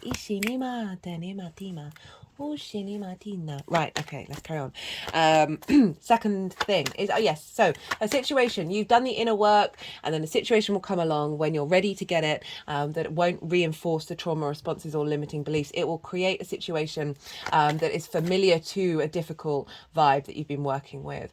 You may be frustrated that it shows up because you're like, oh, I thought I worked through this, but it's great because we need a more holistic understanding of integration. I'm so glad it's becoming more and more prevalent in the collective. It makes my heart very happy that your body and your emotional body need to know that they're safe in that environment. So you'll walk through it, you may be a bit frustrated, but you'll come out the other side and your body will go, oh, I was safe there. That wasn't touching me. Your emotional responses are going to be like, oh, we didn't get really big, we didn't get triggered. And that helps then release that energy in an integrative way.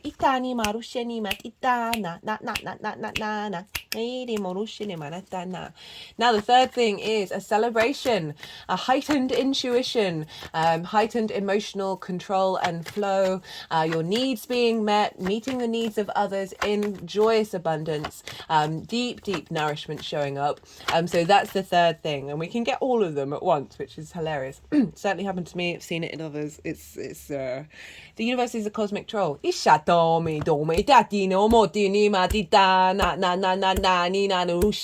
as being unconditional love.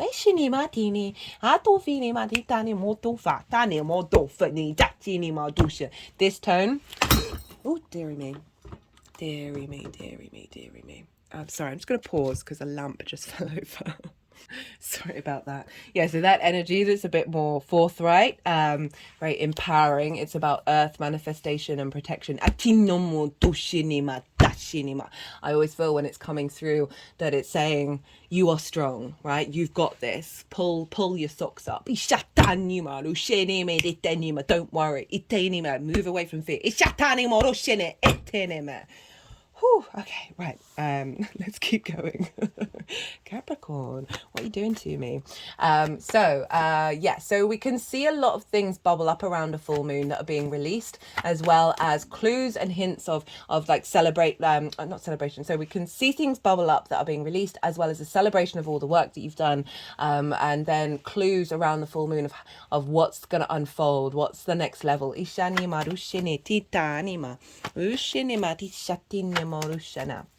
So these are the three things that I see show up around a full moon. So just bear in witness when if and when any of these do show up, and hopefully you've got some perspective of how to work with them. Now we want to look at the astrology. So the sun and the moon are making only two aspects to the rest of the chart. We've got the conjunction with Pluto. So Pluto's moved into the sign of Aquarius. As I said, I've done a Pluto transit series, so do go check that one out.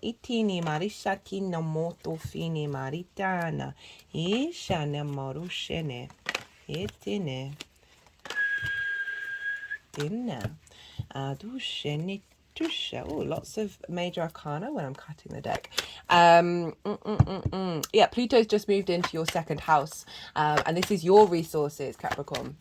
And so this is the skills and tools that you have in order to manifest and make money, regular money in the world, as well as what you value, and most importantly, how you value yourself. Because if you value yourself from a true, authentic space, this creates more space of abundance for your skills and your resources to evolve, and also bringing in a sense of value to that which serves you. Now, the sun is there, and we want to look to the sun because so often the sun can bring visibility to the journey that you've gone on, right? A little clue and a hint, and saying, okay, you've released this, as well as activating visibility around what the moon is working on as well. So over in the second house, you've got more focus around your skills and your tools, what it is that you care about, how you value yourself, that is getting more in alignment with the frequency that's going to get downloaded for this full moon, of bringing in relationship dynamics that are in alignment with the clarity and vision of self. So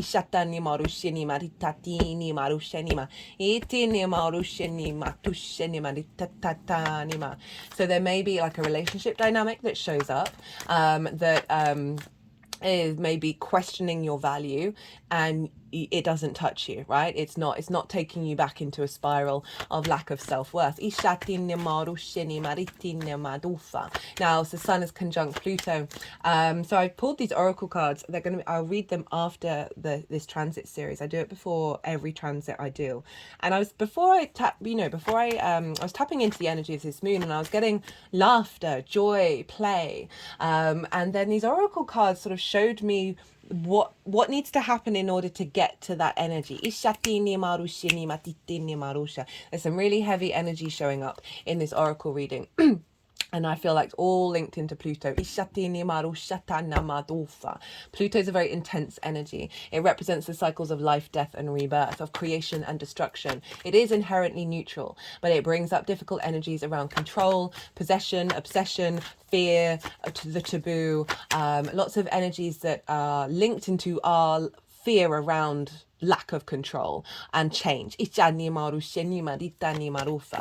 I feel like there's what's going to come up, and it's mirrored in the astrology as well. What is coming up is some big intense energies that are going to be very quickly transformed into a new understanding of love and joy and laughter. Leo energy, the light, right, the warmth. Leo rules the heart, and the spine, clearing some karmic blockages around our ability to find joy, find the light in our day-to-day.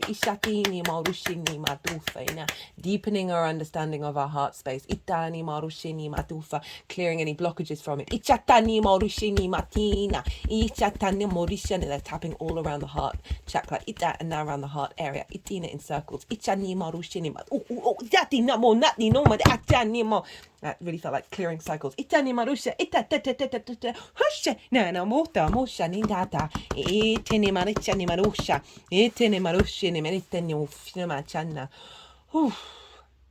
Okay, so it just feels like there's going to be some big stuff come up, and that we're going to be okay with it.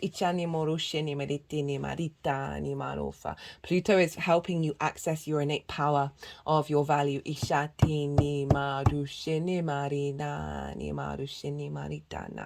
can disrupt that and distort that in all. It's like kind of like Saturn, but they're doing it from different angles.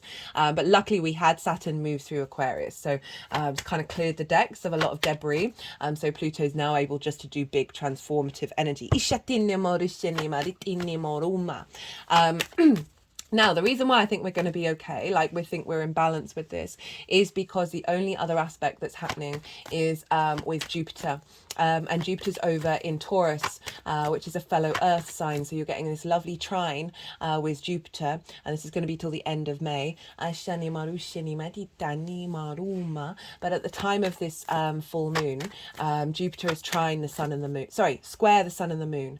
Now, square is an aspect of Mars, right? So we've got this opposition between the sun and the moon, and then we've got Jupiter squaring it at two 90-degree angles. It's forming what's called a T-square. The release point is at the bottom of the T-square, which is where Jupiter is.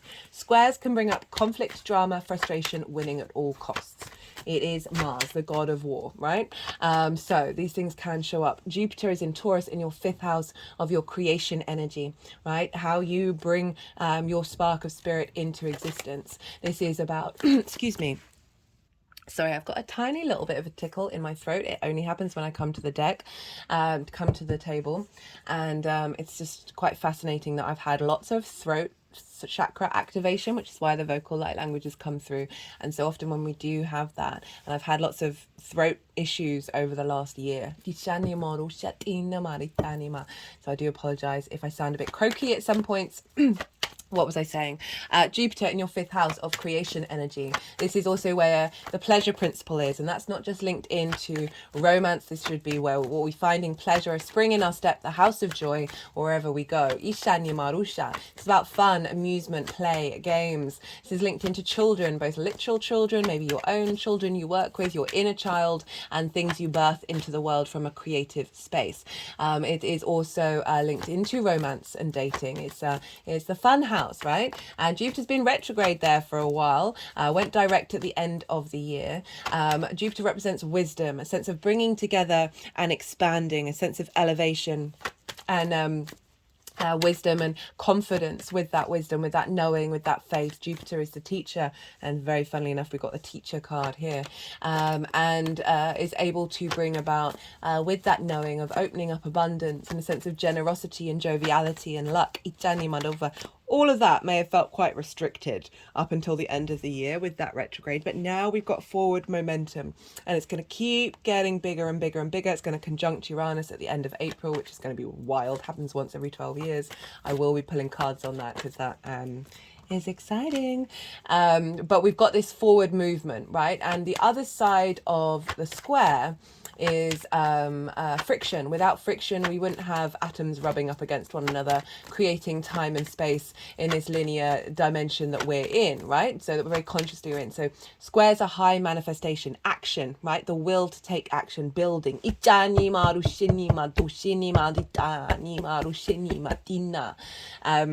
So Jupiter is helping us find the wisdom in the difficult energies that may be coming up around your creation energy, around your connection to your pleasure principle, around your inner child, around codependent relationships, distortions of scarcity, not understanding your own value. All of these things can bubble up in order to get released, as well as really creating a beautiful dynamic from creation energy, from pleasure, from joy,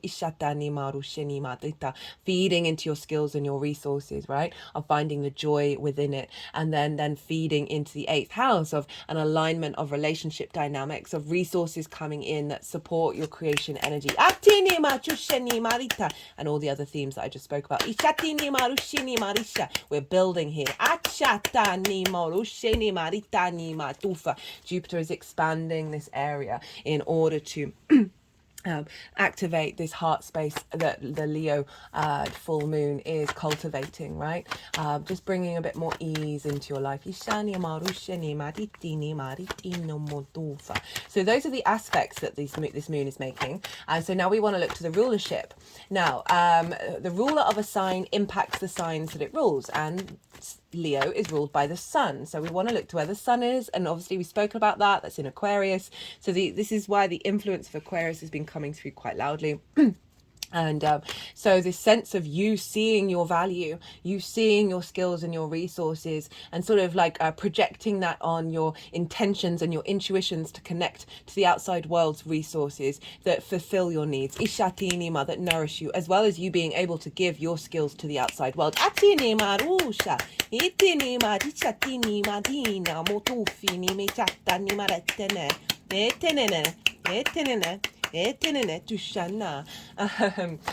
So the sun is influencing the moon of being in alignment.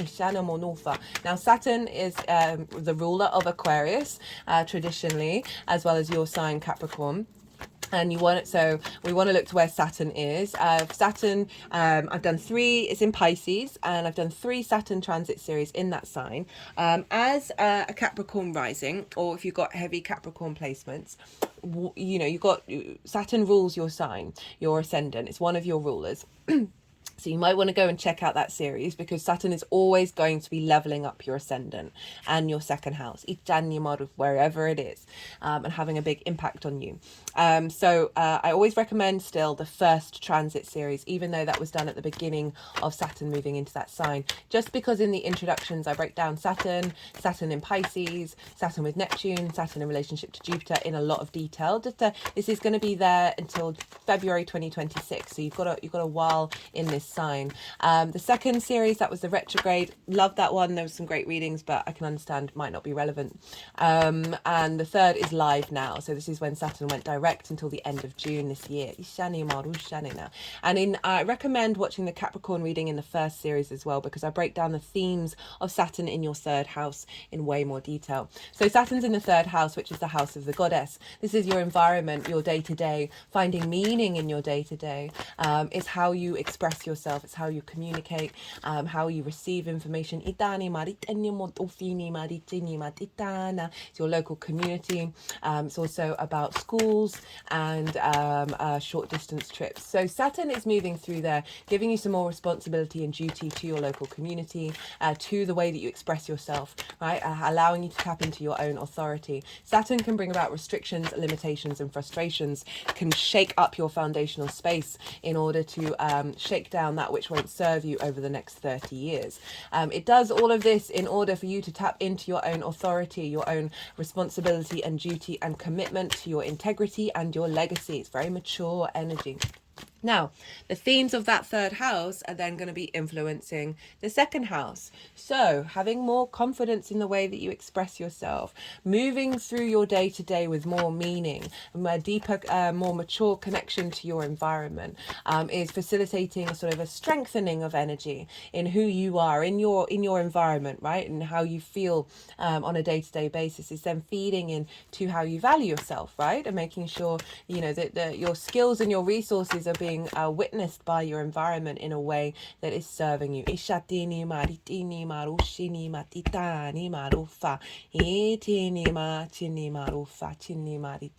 is then activating codes of receptivity in the 8th house. Now, Saturn is in Pisces, ruled by Jupiter.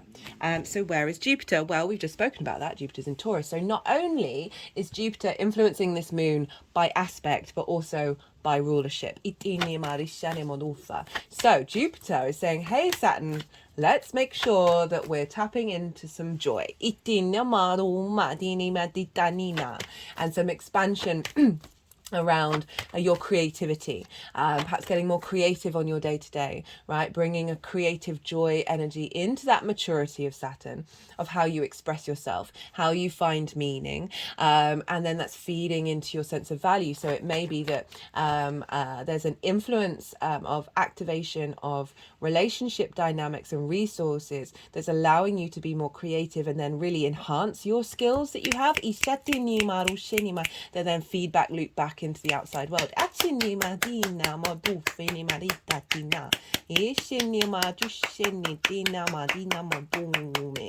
Eighth house can also be your partner's resources as well. A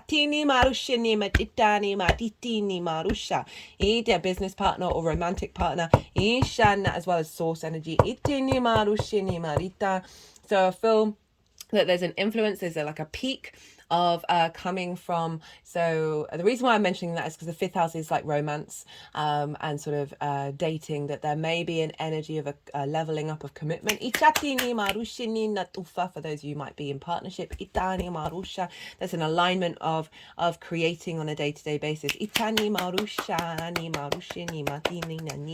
Having mature conversations about dynamics for those around you. So Jupiter is providing expansion in that area, and is in Taurus. And who rules Taurus? Well, that is Venus, and Venus has just moved into your sign, Capricorn. So you got this lovely Venusian transit through your first house of how you embody yourself. Like feeling good about who you are, bringing more flow and ease, and more sort of some grace and harmony after that Pluto transit. So she's clearing up a lot of the debris. She's very strong in Capricorn. She's thinking long term. About pleasure and love. It's a level of commitment. When she's in Capricorn. Now, so she's influencing what's going on with Jupiter. So you've got yourself, your embodiment of self, feeding, and Venus wanting to bring flow to that, and ease and grace. A sense of value. Feeding into your joy and your creativity, your creation energy, and all those themes of the fifth house, which is then feeding into the way that you communicate. A strengthening within yourself and of your expression and the meaning that you find. And the deep nourishment. That then feeding back into the sun, of really activating and strengthening in who you are and how you see yourself.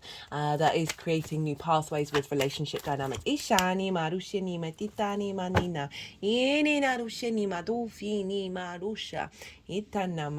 Now, so we've got a feedback loop because Venus is in Saturn's sign of Capricorn. So we've got a feedback loop between Venus, Saturn and Jupiter that is influencing this sun and therefore the moon.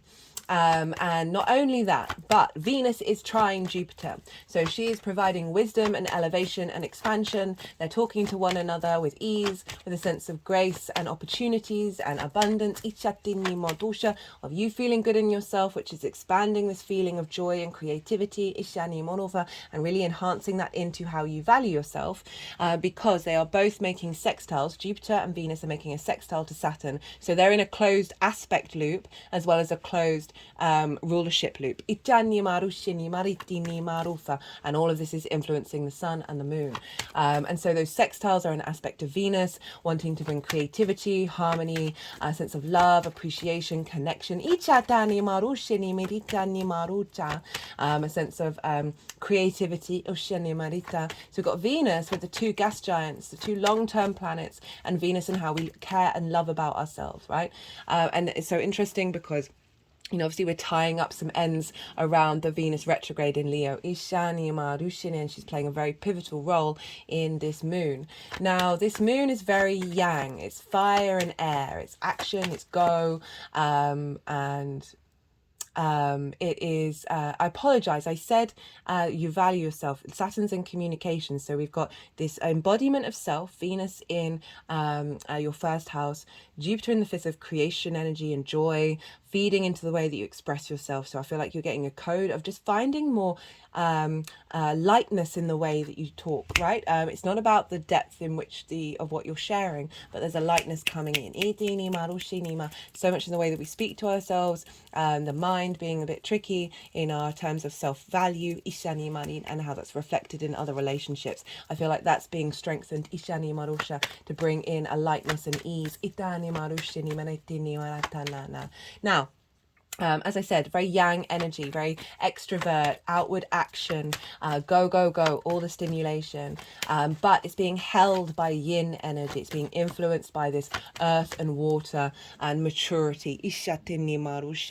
Creating grounding and a vessel for this transmutation of the difficult energy, and creating a container for the fire and air to be able to transform, to burn up, and move with the speed of the air, and shift the energy and then transform it into positive, productive, proactive action moving forward.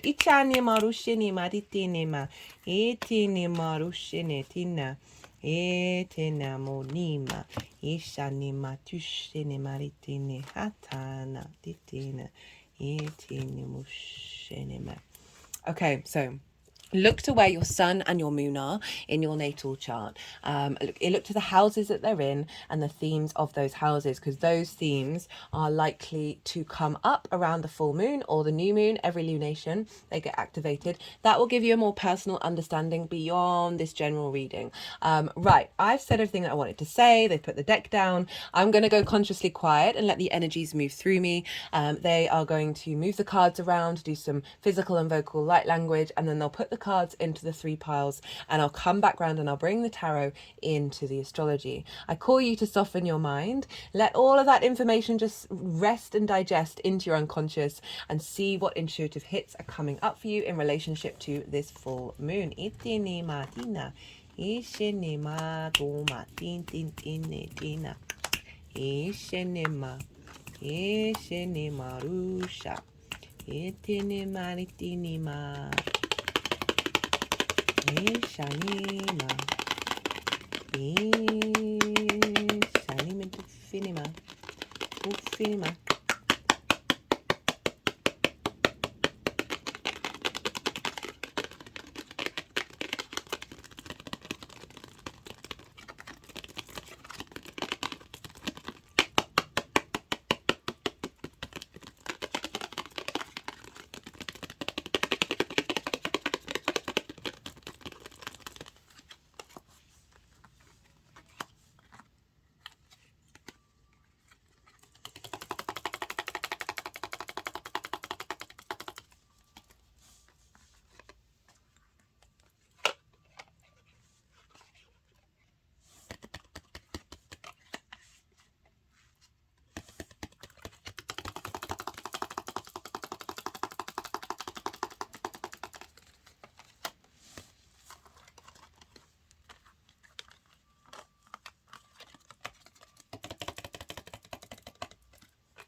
Chani maritani maruma. Nani marushini maritini maritini no shini ma. Dini maru fana madina. La manu minetinene. Ishani marush. Ishani marushini matishana. Ishani marusha. Ishani marushini maritini maritina. Lana mushini maritini maritana. Ishana motufina. Ishani matufina. Chatini madushana na. Right, Capricorn. So we've got to the lead up for this moon. You've got a lot of major arcana. Ishatani marushini. We've got the 7 of Wands, and we've got the Hanged Man in this position. And then we've got the Temperance and the Hermit, sorry, and the Temperance card. So this feels like, in this position, it feels like it's both either or, reversed and upright. So this is kind of, you know, I talked about this card at the beginning of, this figure doesn't quite know the value that they have, right? They're in a sort of semi-fear state. They're wearing different shoes. There's an element of being unsteady. And in this position, I feel like it's you've been working over the last 6 months of realizing your value, but not quite out of the cycle, and hasn't really set in. With the Hanged Man, and the Hanged Man is all about pause, and in order to tap into divine inspiration, right? But it's all about perspective, and they're both like this, which is saying you're not quite in limbo, you haven't quite been at pause, but you've still been cultivating a shift into a new perspective. But it's taken time, it's been unfolding. As I said, this is showing up a lot of energy of what we've been working through, and then allowing ourselves the time and the grace to really integrate. We've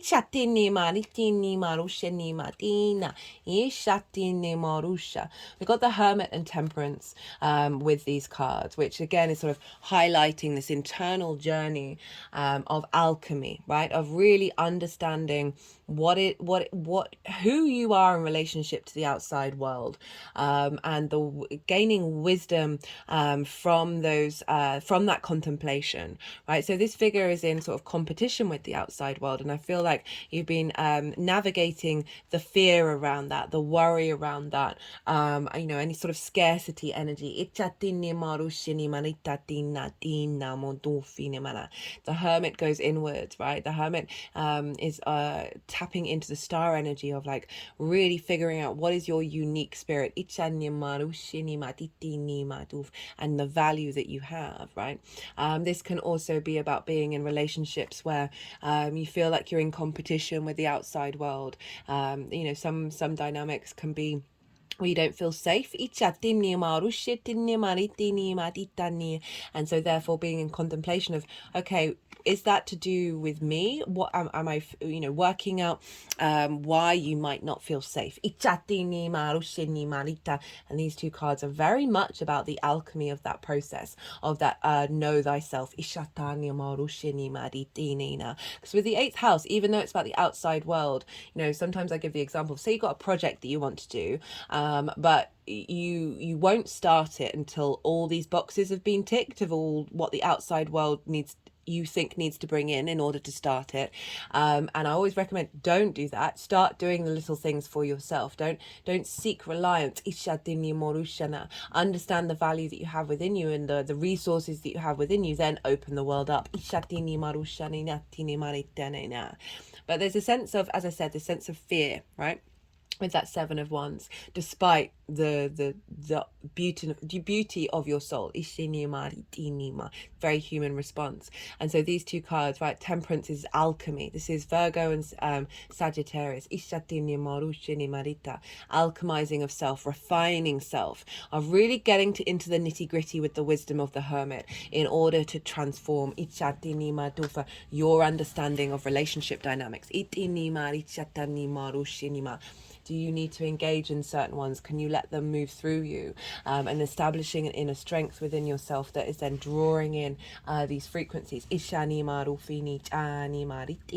Now, for the energy of the full moon itself, what download is coming through? We've got the 8 of Wands, the Wheel of Fortune, the 3 of Wands, the King of Cups, and the Star card. This is Aquarius, this is Jupiter. So this is about alignment. This full moon is saying that there is some alignment coming through. All these ones are moving in the same direction, right? So there's more fluidity here. We're moving from the 7 to alignment. And this can also mean that this full moon might be bringing in events that may move quite quickly. And these events are linked into the Wheel of Fortune, which is this is a very positive card. It's Jupiter. It's saying you may have been in a difficult situation and now fate is changing, right? These are very kind of fated cards. There's a real shift of energy that you're then able, you remember I said the lightness in the way that you communicate, the lightness, there's a release of like of not seeing the heaviness in the world, not being in fear. So there's an alignment to this sense of growth and abundance. And the 3 of Wands, which is kind of saying, hey, you're starting a new journey in relationship to this dynamic that's showing up. This figure is again standing on a cliff representing the higher ground, but this figure knows it.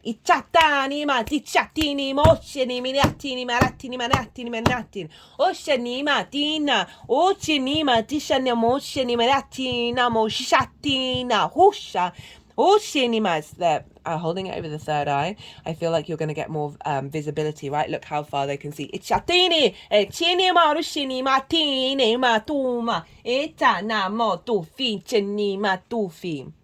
I'm not surprised after that Pluto transit in your sign, Capricorn, which really will have given you a deeper sense of your innate power. This is a very powerful card, right? This figure is protected. You see the armor. They are in a sort of royal robes. They've done the groundwork, right? This is following the Two of Wands, where it's figuring out the lay of the land. This figure is now going, okay, these ships are going off. They're starting a new journey, a new adventure from a space of the higher ground, of a good perspective. Got the King of Cups and the Star card. Emotional maturity. And I love this for the 8th house, because we can have a lot of distortion there. As I said, codependency. Pluto's over in your 2nd house of how you value yourself, which may give, you know, the sense of possession and obsession over things, and in a way that may have distorted your understanding of relationship dynamics. But with the King of Cups showing up and saying this is emotional control. This figure is sitting on the ocean on a stone throne, and they're not sinking.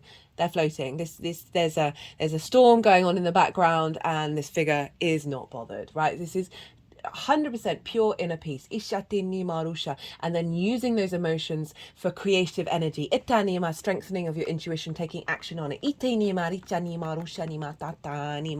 Not being affected by the outside world's resources, and still being able to tap into their own, which then brings about this element of being visible to the outside world, of being seen as you are the star. Your uniqueness being visible, the resources that you're bringing is activating a deepening of relationship dynamics with you and the outside world. Where you can create with the King of Cups. The star is she is uniquely herself. She is unclothed, so she is rid of masks. She's done some deep healing in order to hope and dream again. Connecting to the galactic and the earth energy. But overall, like operating from her unique space, right? Remember the uniqueness of the Lemurian seed codes. But again, it's visibility. It's the star of people saying, oh, let's help. Let's help the star. And you being able to tap in to the resources that you have, and then sharing them and building with others.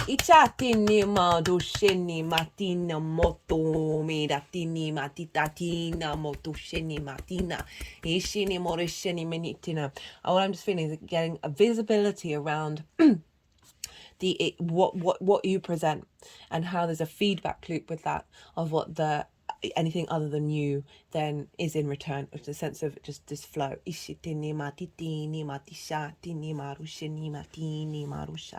How this energy is manifesting moving forwards. Well, we've got the Chariot, we've got the King of Wands, and the Knight of Pentacles. So the Chariot is victory. So on a very simple level, we can say you are victorious in the integration of these new frequencies. Moving away from scarcity, moving away from fear, codependency. This figure has all the resources that they need in order to move through the world with victory. Sorry for the loud clapping. This is the earth manifestation protection energy. You're in balance. There's balance here.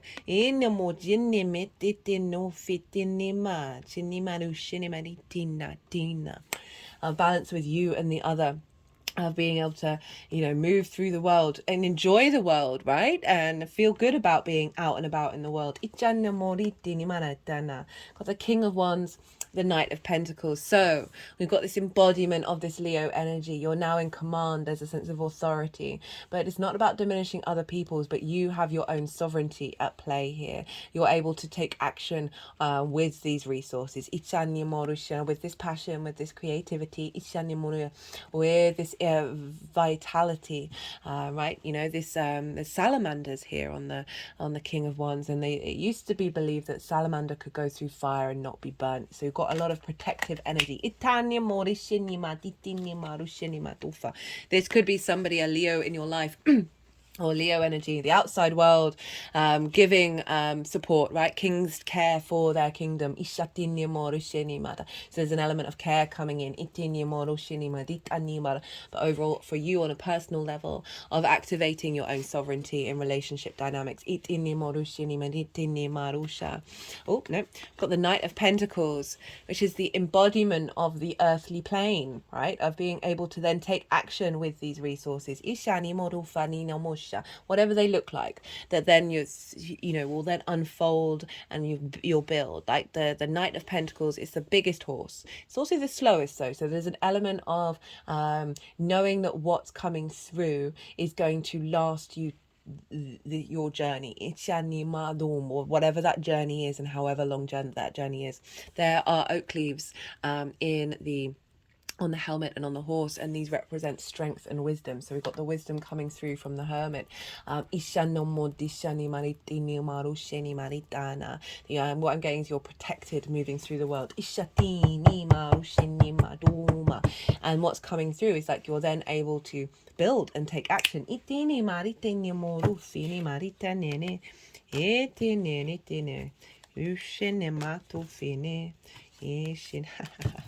Okay, so this is the first light tarot. I'm learning to cut the deck. I'm so used to doing for jumpers. We've got portal passageways. You've come through the other side of something very big. And it's helping bring in this activation. We got the Emperor. Order, logic, stability, plans. I was saying long term. The Chariot again. Drive, determination, ambition, emotional control. So that's bringing in that King of Cups as well. Of you still being able to do you. Got environment, right? This is the third house of Saturn. Of recalibrating your internal and external environments to bring in the stardust. Got relationship change with the outside world, and creativity, bringing in energy that allows you to be creative.